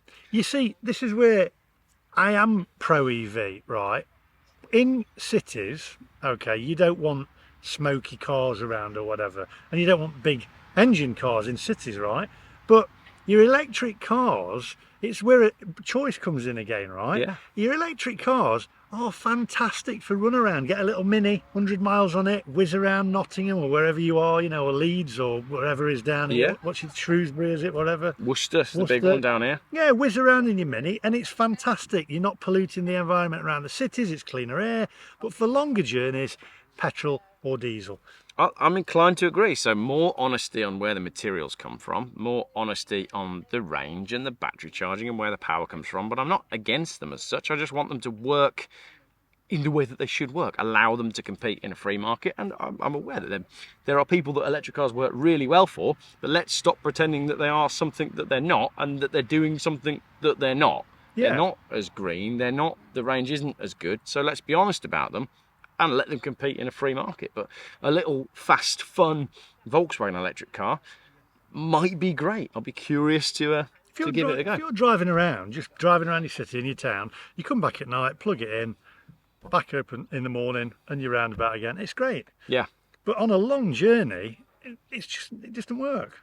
So 2 different cars for 2 different things, which doesn't solve the climate problem because then you own 2 cars. But yes. Anyway, the big Gigahub in Birmingham, that opened recently then? It opened, you're making me say his name again, aren't you? Oh, was it him? Jeremy Hunt. Jeremy Hunt. Yeah, he opened it. Because he's Environment Secretary, isn't he now? And he was previously Education Secretary. Was he? Yeah, he did a great job of that. I've no idea. I don't follow all that stuff. But, you know, I thought, yeah, I'll give it a go and see if it's open. They didn't make it very clear, though, whether it's open to the public, because my mindset thinks, it's Birmingham NEC. You can only use it if you're going down to watch a show. Yeah. And I don't know whether it is. I'm presuming it's got to be open to the public, sure. Well, it will be, because there's stuff on at the NEC all the time. You'd have to have something on at the NEC all the time to cover the cost because it's such a big place. So it should be open. But if you've got 167 odd miles range now, you should be all right to do all of today on one charge, right? Yeah, I'm going to, well, we'll see.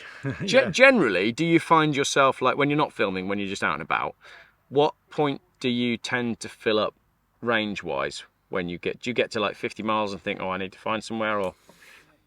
As time's gone on, I've got less range anxiety. Because you know the car better. Because I know the car, I know the places where I'm going, so I know from, Leeds to Mansfield or whatever, or up to the Lake District, which I go up a lot now.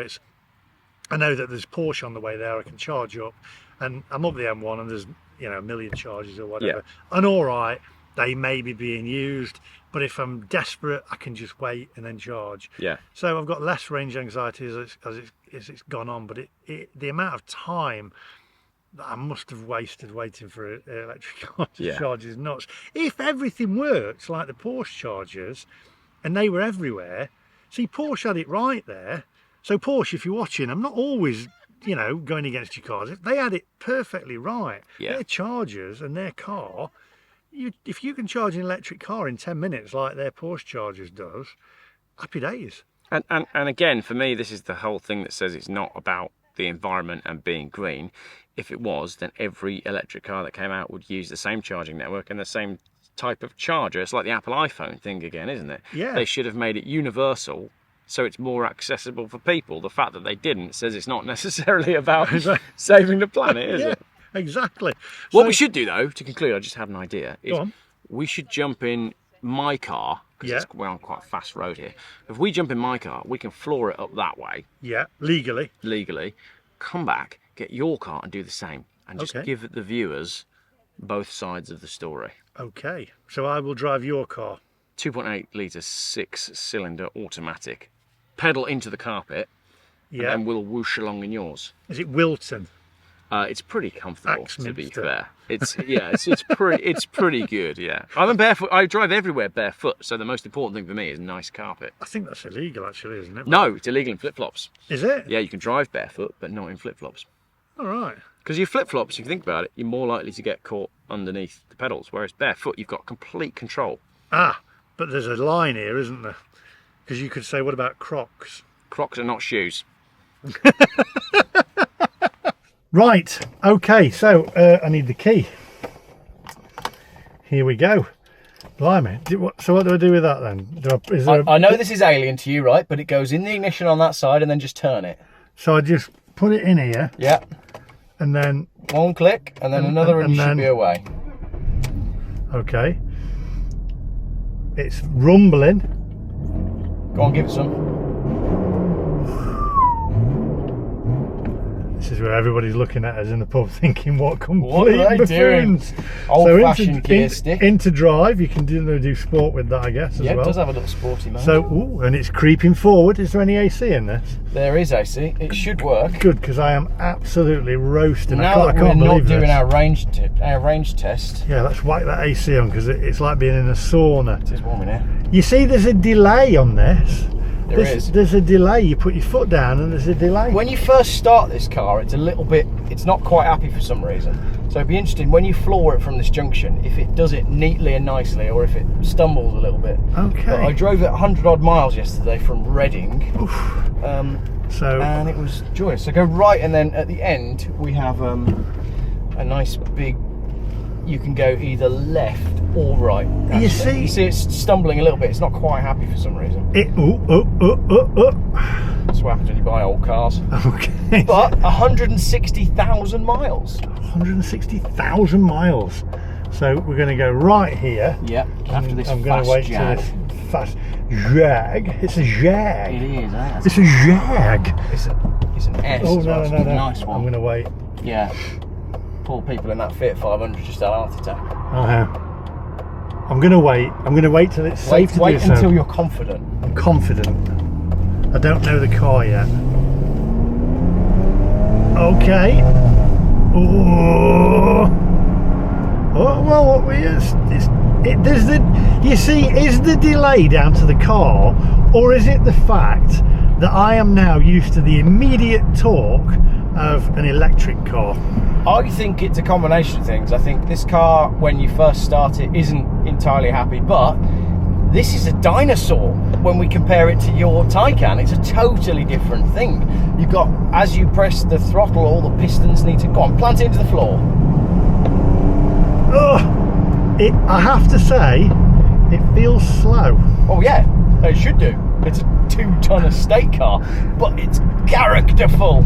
It's got soul, and personality, because you can feel it roar. You can feel the car and feel what it's doing. Whereas an electric car is just, well, you might as well be in a Dodge, mightn't you?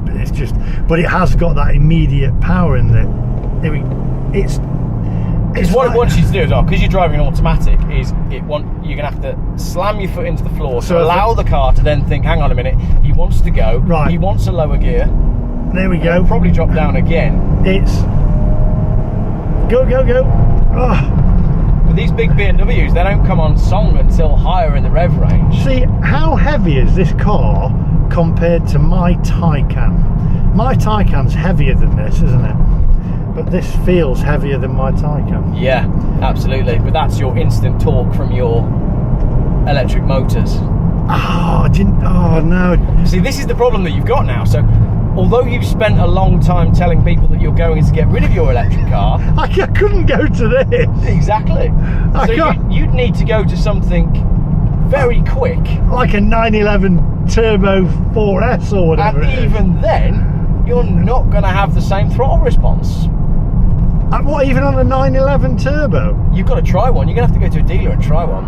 I'm gonna have to, unless Porsche, if you're watching, you know, I'm surprised they haven't come to me anyway and said we'll swap you one out. I think that would be a very interesting challenge, actually, to see if I'll tell you what we'll do. We get to this pub up here And then we'll turn it around. if we swap places, Yeah. because you're probably driving it a little bit carefully because it's my car. I am, and I don't want to, you know, I don't want a speeding ticket, but we'll. It's more about it braking, but we're in my hometown, so if it brakes here. I just don't feel like it's gonna go anywhere.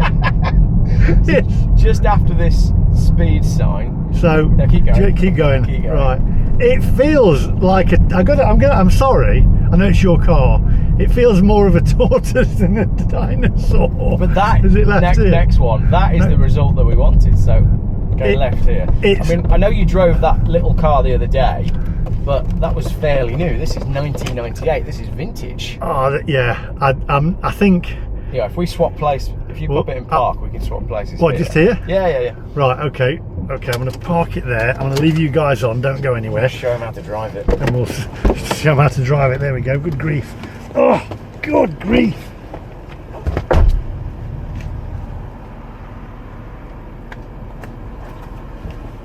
Oh, Jesus Christ, I can't even reach the pedals. I'm going to do my seatbelt twice. Right. Right. Okay. Oh, See? I take it you know how to drive. It just wasn't pushing the pedal far enough. It's because there's a button in your car. It's oh my gosh. I think it's partly down to the driver, maybe. Listen to that. Good grief. Oh.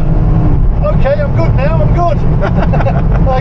yeah, I'm good. We've got a van turning in front. But there's just something about that. Look, you see, I think a little bit of wee came out there. we're just going to let it drop down again. Look. Oh my word. This is a dinosaur, but it goes. Okay, I think we've proved the point there. It's good. I'm good. All right, so it's the driver and not the car. And not the car. Yeah, I'm good there. We're all good. Oh. My range has gone down to 77 miles. That's because I'm it's a little bit lighter now. A little bit of poo came out there as well. But there we go. We have all the character of that 2.8 litre engine. Yes. It's a different world, isn't it? You know, acceleration aside, ignore all that. You have to admit that this is now a dinosaur relative to any modern car. I've got no screens, I've got no readout, I've got no electrically assisted anything. It's a totally different world. Taycan or not. It's yes, a different world. I really got you there, didn't I? You did get me there actually, yeah. I feel a bit I think I need a brandy. But I'm driving, so I'm not. So just the one. Just the one. Good grief. Right. But now I'm going to be doing the same in your Taycan. In my Taycan. I know these roads a little bit better than you, but I got to admit, when we did that in the Taycan last time, it was quite impressive, and definitely has better aircon than this. This is melting. Good grief. Oh, right. I'll see you guys in a minute. Oh.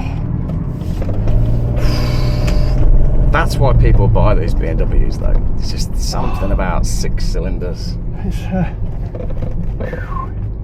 yeah. Just have my forehead. Need a towel. Need a towel. Oh, your Taycan's getting admired by the dog walker. Oh yes. Oh, I like these. Look, there's a little Dacia. Just I hope the dog doesn't pee on my Taycan. Right. So we're in the tin can. Okay. My hands are sweating. Remember not to bottom this car, otherwise it's Yeah, of course. £40,000. So you you damaged the battery very slightly. Luckily it wasn't damaged, but I did got a piece of wood come off of a lorry and it caught the bottom. But had it damaged the battery, you'd have been 40 grand in the hole. Yeah, I'm going to turn that aircon off actually, Right. because we are going to get warm. Are we And I'll put your cooling seat on. Oh, a How's cooling seat, yeah, that would How's be that? lovely. Cooling seat. How do I get it into drive? So put your foot on the brake. It is, yeah. And press it down to drive. That's it. And then very, very tickle the accelerator. Okay. And Still weird. it's odd, isn't it? It is odd. Do you want to put your sound on? Sound? Yeah, your No. sports sound. No. You don't? I think having just had the experience we've had with a proper car, we need this one in quiet mode. Quiet mode. Yeah. Otherwise it will go like a spaceship. But this is where you've got to be careful with these electric cars, because it bottoms on the Yeah. on there, and then it It's scrapes the super bottom, low, and then that's where your and battery that is where your battery is. And then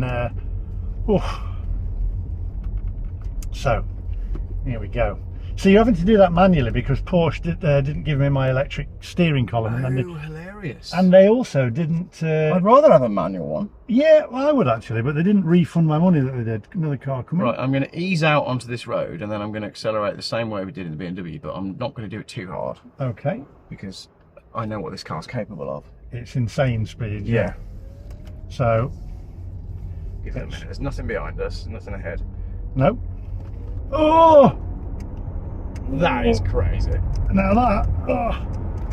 Oh. Okay, now then. A little bit of a difference for you here, okay? Go on. I'm going to... When we come back down the other way, Yeah. to come back, I'm going to put it in sports mode. Oh, okay, so that'll be faster as well. But you've got to be really careful then, because it lowers it literally that close to the ground for aerodynamics. Yeah. So if there are any bumps, I'm just seeing it will scrape the hell out of the bottom of it. Yeah. I think it's fairly flat here, and Fairly it's flat. national speed limit. I mean, yeah. It's hot in here, isn't it? I've left the AC off because otherwise, Because of range. well, not just range, also that you'll hear it on the camera. Yeah. So we'll just sweat out for a minute. We'll just sweat out like a sauna. It's 21.5. It's warmer in here though, isn't it? Because this has been working like a greenhouse for the last hour while we've been sat in the pub. No, I did put the cool in. Oh, pre-cool. Pre-cool. I pre-cooled mine as well by leaving the sunroof open. Right, so I think that was a very narrow turning, so we have to be careful of how wide the car is. Yeah, you're right actually. Yeah, because my wheels are, I think, $2.5 grand a wheel. Bargain. Yeah, It's more than I paid for my whole car. but it is. It's beautiful, the Malvern Hills, I've got to say. And I've said this before in electric cars, the quietness is nice. It is. We don't need to shout to have a conversation. So there's definitely merit to electric cars in general, but the whole movement needs looking at is where I'm at. It's a nice car to drive. Yeah, undoubtedly it is. And as we've said before, it's an undeniably good-looking car. It's the best-looking EV. It is, without a shadow of a doubt. Porsche, if you want to sponsor me, then let me know. He's finally said something positive. I'm going to have to put the AC on a minute. Yeah, it's too hot. It's absolutely boiling. So if you can hear the AC, then I do apologise. But we're both about to But we're melt. both about to melt. So I'm going to let that blow in a little bit. There we go. Especially with this glass roof. Yeah. It's like being in a greenhouse. So we'll turn around in a minute and then we'll do the sports mode on it, and you'll find that everything hardens up. Yeah. The suspension hardens up. It lowers, and it doesn't actually get faster. It just changes the accelerator throttle, Yeah. so it's more responsive basically. Yeah. But it does get incredibly fast then. Yeah. But your range also goes down as well. Yes. Yeah. We've got 145 miles of range now and 58% of battery. Now we'll see what we've got when we get back to and that'll only be after. There's only really one bit. You know, it might look like we're being reckless, but there's one bit there where it's national. It's Well, safe to have a fast spurt, basically. when you were racing your car then, I looked and you were actually within the speed limit, but it felt like it felt like we weren't. Which has got to be safer than the other way round, which is having a car that's going wildly over the speed limit that doesn't feel like it's going wildly over the speed limit. Exactly. Now, can we get through here without curving the wheels? We can, can't we? Yeah, plenty of room. Fiat 500 there as well. It's the same one that you gave a heart attack to by Almost pulling out. Almost pulling out to them. There we go. Right, okay, so we're going to... Average age of drivers in Melbourne is 103. So It's taking a long time, bless her. In fact, you can't see her. You can barely see her with the wind. Right, so here we go. We can get. I'd have trouble getting around there. I'd be worried about my wheels. It is wide, isn't it? It's extremely wide, yeah. So there we go, and then just watch the front there, front wheel. Here we go. So is this fitted with multiple? That's because it's too low. Oh really? Is this fitted with multiple cameras then? Have you got cameras? No, I didn't have them. Just there we go. So 1 second, I'm gonna. Right, you're in Sport Plus now. It's going to lower down. Look, you see. Oh yeah. The suspension's hardening up. Yeah. So. Oh, my range has gone from 145 to 134. 134 range Lost now. 9 miles. You lost 9 miles. We'll crawl along So- in the 40, which is the correct thing to do. Yeah. I'm going to turn that AC down a minute. And that van's going left, so we are actually going to be able to get a splurge here. Okay. This is the point where we both end up in a bush. Yep. Now we'll be alright. So we're coming to the national speed limit now. And then. Oh my gosh, that is fast! That is insane. That'll do, mate. There's a cyclist coming up. Yeah. That is that is proper acceleration, that is, isn't it? I mean, that is ludicrous. That's mad. It's Very impressive, and I can feel that the steering's heavier. the at moment steering as well. tightens up, everything tightens up, including my backside, my butt cheeks. It's very nice. Oh, Whatever. it's Milkshake bottle there. that milkshake bottle. Nearly wiped out the battery. Milk float anyway, isn't it? There we go, coming up to a bend. Whoa! And brake. And round the bend. Oh. Oh. Okay, Brake so for the corner. I'm holding on. Watch the curb. Woof. Very nervous passenger. I am a nervous passenger. Another bit of wheeze come out. Oh. Okay, so we'll just switch it back to normal in a minute. So if you switch it, We got one last straight, and then, there's a lorry. Oh, We're, all there's right, a we're lorry. out. Right, so to get it back into normal mode. twist the knob, Yeah. click it to Sport the plus left. Sport normal. And Okay, then there we go. Now you'll feel it all loosen, Back up to 156 miles of range. and it's all softened up again now. We're suddenly in a Rolls Royce. Very bloody hot Rolls Royce. Yeah, I'm going to put the AC back on now actually because I'm absolutely. It's roast. God, it's a hot day today, isn't it? Yeah. Good grief. So there you go. I could get into driving this, to be honest. It's what we'll do is breathing a sigh of relief. Jeff might be barefoot, but he's got a lead foot. Good grief. Anyway, crikey. Look at that BMW there. What a good looking car that is. We'll sum this up in a minute. Whew. So what did you think then? I think you're a lot taller than me. I can come down a bit. I think it's beautiful. I think it is one of the best looking cars you can buy. The performance is staggering, absolutely staggering. Very comfortable, great aircon. It's a nice thing to drive. How fast is it? It's Well, that's your handles going in. that's my handles going in. Yeah, mine doesn't do that. It's ludicrously fast. It really is, and it's instant acceleration. It's quite thrilling. Yeah. You see, people say to me, what are you going to do? Because it's not the electric car that I don't like. Yeah. That's what I keep saying. It's not that I don't hate EVs. It's the infrastructure. Yeah, absolutely. So yeah, I liked it a lot. And how was the old BMW?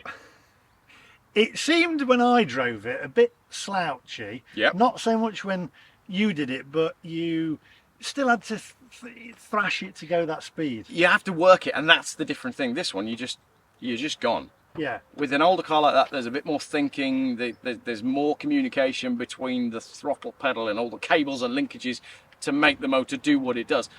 That's what people love, but this is a different world, you know. That is an old yours is an iPhone. Yeah. I'm glad you said iPhone and not Android. No, never Android. Never Android. So yeah, I guess I'd still rather go home in that though. But then again, as we just discussed, that is, what was the thing that we said was $2,500?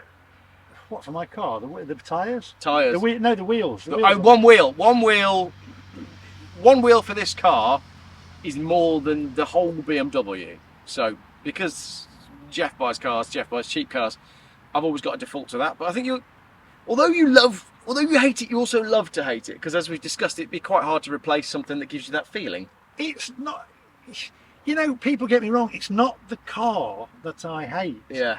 It's the living with the car, not the driving the car or how it drives.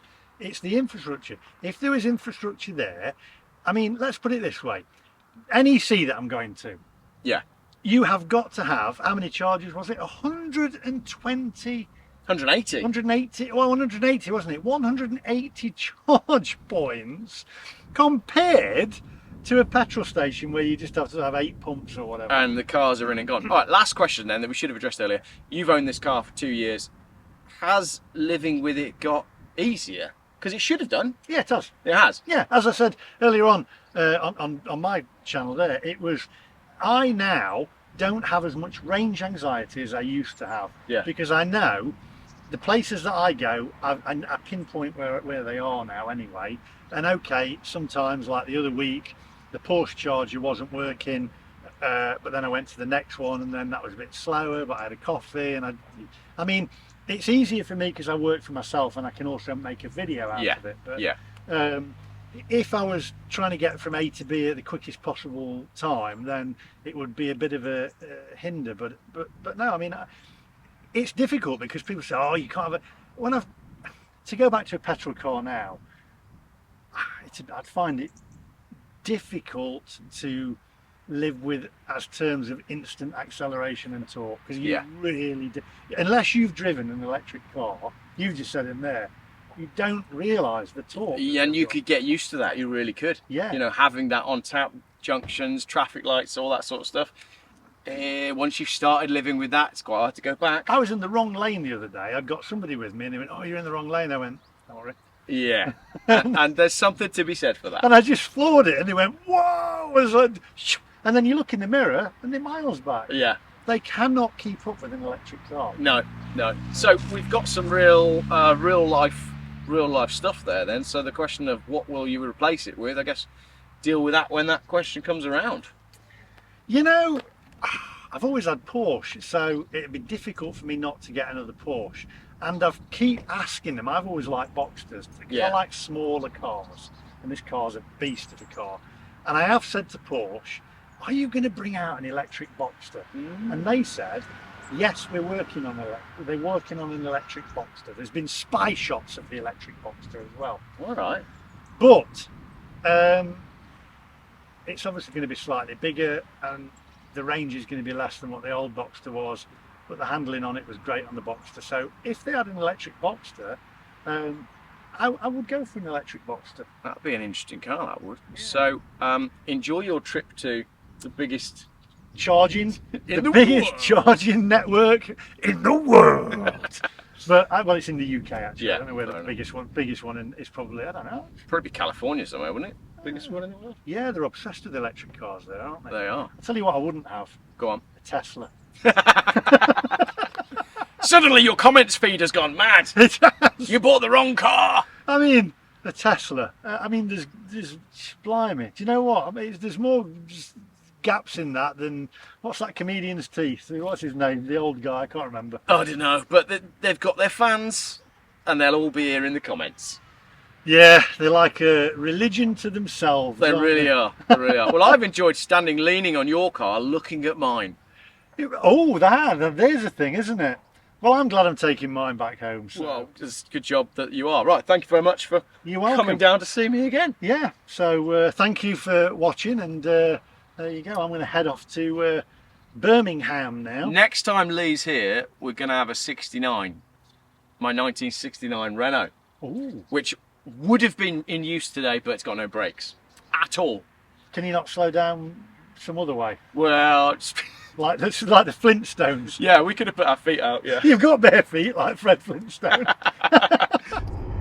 Right, my friends, so there you go. That was really interesting there with Jeff Buys Cars. If you want to subscribe to Jeff, then I'll put his link in the description down below and also on the end. Head over, he's got a great channel there. Now then, we are going to go to the Gigahub in Birmingham, and it is now an hour and 2 minutes, 41 miles to get there, and I have got 133 miles of range left and 55%. So we're going to head up there, have a look at the Gigahub, which is the UK's largest charging network or charging place in the UK. So that's what we're going to do, see what it's like. Hopefully they've got a coffee shop there.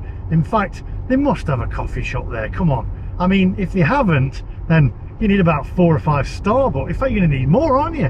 180 charge points.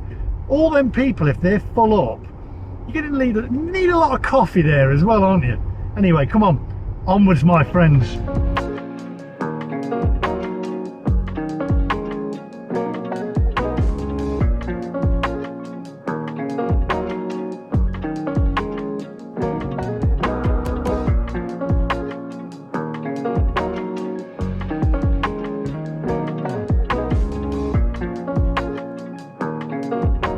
Right, my friends, so I've had lots of people asking me where the silver fox is and when I'm going to see the silver fox again. Well, I've actually got him on the telephone right now, so you can say hi to the viewers, Martin.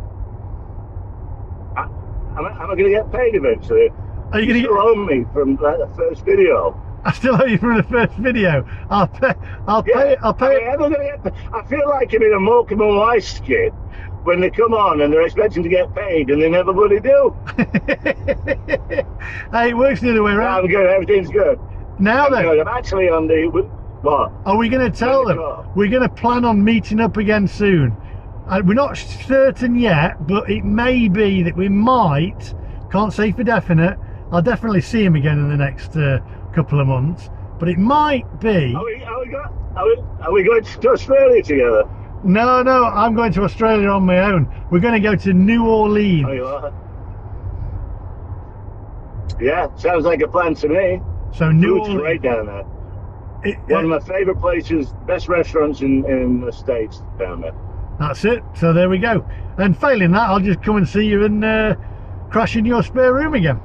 Well, yeah, you have to do some more videos of me on them because I don't watch any of yours if I'm not on them.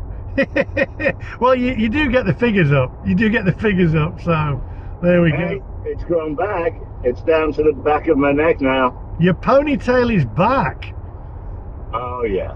Well, I'll tell you what, you'll have to send me a photograph. I still got the old one. I still got the one that got cut off. Hey, he's still got his ponytail that he cuts off. Could make it a keyring. I am not giving any of your weird fans my DNA. Thank you very much. Nobody wants your DNA, thanks. I'm keeping my DNA to myself. I'll tell you what, you need to get rid of your DNA because when you're gone, please, nobody will recreate you. Anyway. What do you mean when I'm gone? What do you mean when I'm gone? When you're gone, you know, I'll be filming you. You know, you're saying goodbye. Anyway. Hey, I hope. Listen, if I do, I do give you permission. It'll be like the royal funeral, like the Queen. I'll give you complete rights to film it. All right. Yeah. So you can make a couple of bucks there. Yeah, £3.50. Anyway, I'm going to just watch the road for me. I'm going to keep talking to Martin, so I'll see you in a minute.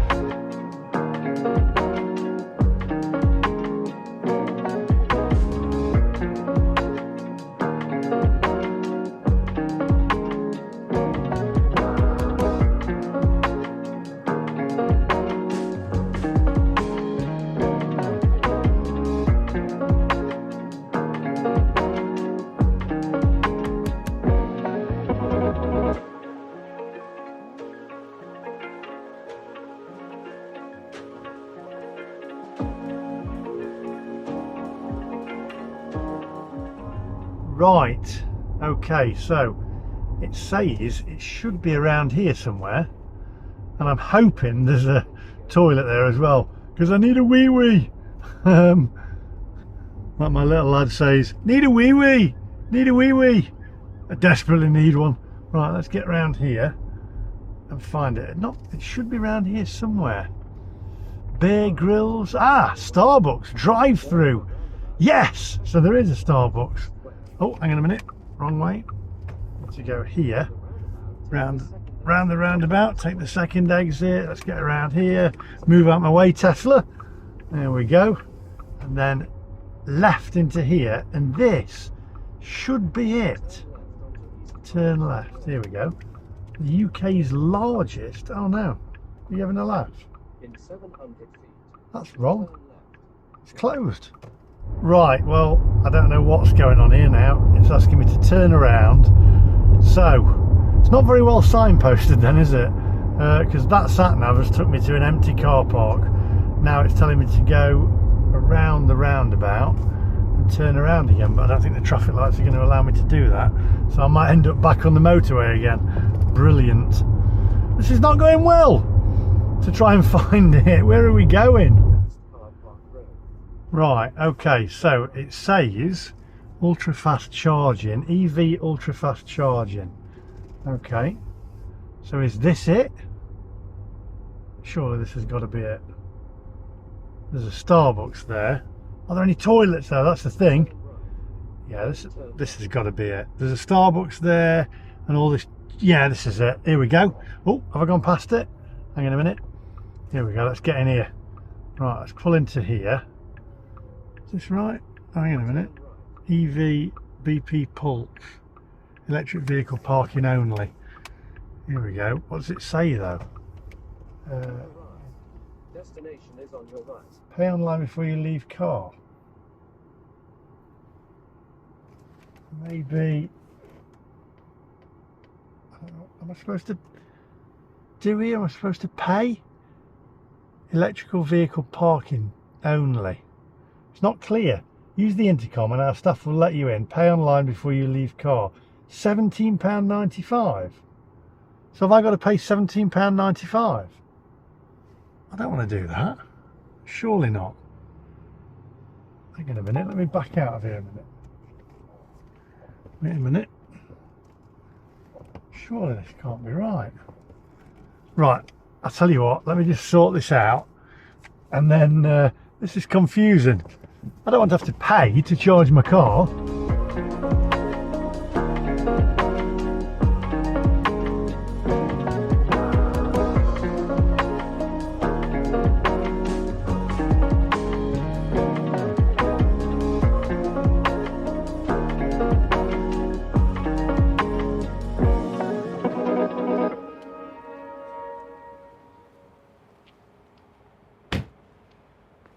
Right, here we are. But I'm not talking to you down there. Go on the roof. Right, so here we are, BP Pulse, the biggest EV charging Gigahub apparently.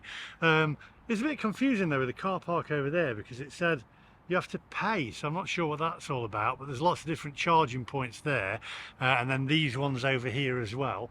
Massive pylon there as well. So let's get this plugged in. I can go into Starbucks and have a coffee. I mean, there was going to be a Starbucks there, wasn't there? Literally, have the coffee companies got shares, or are they in bed with BP Pulse and all the charging networks? I'll tell you what, blimey, goes hand in hand. So I'm going to do this. I've already been into Starbucks for a week before I got out of the car. It's all set up. I don't want to ruin it for you. Let's get charged up, get in there, and then get on our way. Come on. Right, so here we go. You can pay by card or you can pay by app. I haven't got their app. It's 0.85 pence per kilowatt. Now the thing is it cheaper if you do it on their app? I guess. Card payment selected, follow the instructions. I don't want to do that. So click credit card. Here we go. Right, 85 pence a kilowatt. So if I get my, where do I do that? Do I do it there or there? There, there we go. Okay, receipt will be available in electronic format only, so I guess you've got to sign up for that as well. Select plug. What's the difference? They're all the same, aren't they? This one, take it means the one on the left. Connect plug. Okay, so here we go. Right, so that's plugged in now. The only thing is, it's catching my paintwork a bit there. Look at that, because I've parked the wrong side, because the fast charging port on the Taycan there is on the passenger side, so I should have really parked over that way. But here we go. So it's now 20 past 4 and we have got, what have we got here? 56. Wow, it is quick. Here we go, look at this.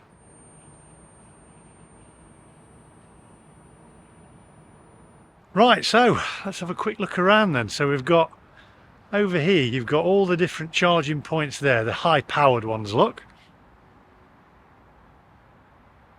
Right, so you've got those, and then over here in this car park, you've got your Starbucks over there, then you've got the different charging points at each parking point here, but I couldn't get in there without paying. This part here you can actually get into, but you've got the charging points just here, look.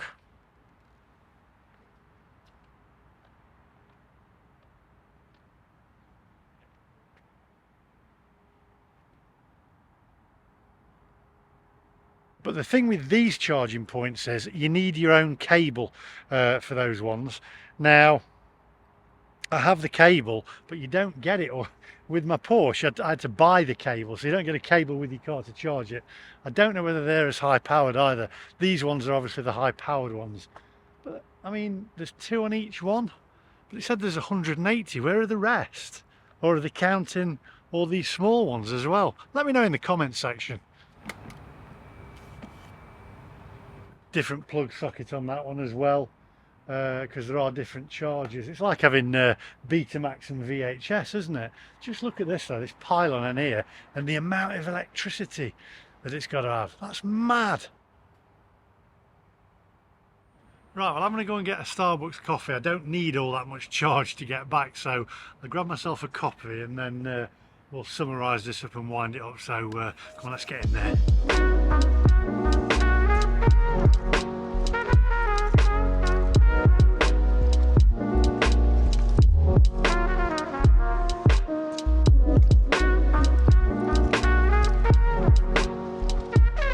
Right, I did want something to eat, but it didn't look very appetising, to be honest, so I'm going to grab something on the way back home.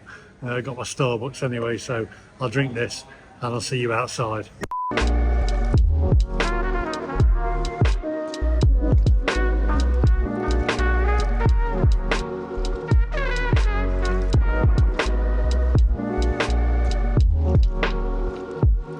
Right, let's stop this now. One active session. Active charging sessions, please select a session. So if I do that, 91%, please authenticate to access this session. Follow the instructions on the payment terminal. So I guess you've got to do the card again. There we go. I've done it. Here we go, what's that? Here we go, so 91%, 26 minutes 29. Work out the cost. Does it tell me a cost or disconnect plug? Alright, disconnect the plug. Take that out. See what's going on. Oh, it doesn't tell me then. So it's not told me what it's actually charged me. Does it say on my Revolut card? Let's have a look. Starbucks. NEC Birmingham. So that's cost me £39.83 to charge my car. So work that out. Probably cheaper, including the coffee as well, which was, let's work out the coffee as well, £3.70. So work that one out for yourself. But there you go. That's the UK's largest charging network. So we're going to wind this up here. Don't forget to subscribe to Jeff at Jeff Buys Cars. Hope you enjoyed that video. It was a long one today, wasn't it? If you're new to the channel, by the way, do hit the subscribe button. Let me grab my coffee. Could hardly drink any of it because I don't know how they make their coffee hotter than lava. You can't drink it for about half an hour. Anyway, so that's all from me today. Thanks for watching. Do hit the thumbs up. Do share it as well. And what have we learned from today? Well, quite a lot of stuff. Too much to go through, really. I mean, you know, I like my electric car, as I said, but I'm not going through it all again. You leave the comments in the comment section down below, and I'll see you guys in the next one. Bye bye. Get away, wasp. Get away. Get away. Oh, and it's only 91% charged, giving me 236 miles of range. So didn't even charge it to 100% for that. Absolutely crackers. Right, I'm going now. Bye bye. Do a few shocked faces. Right, ready?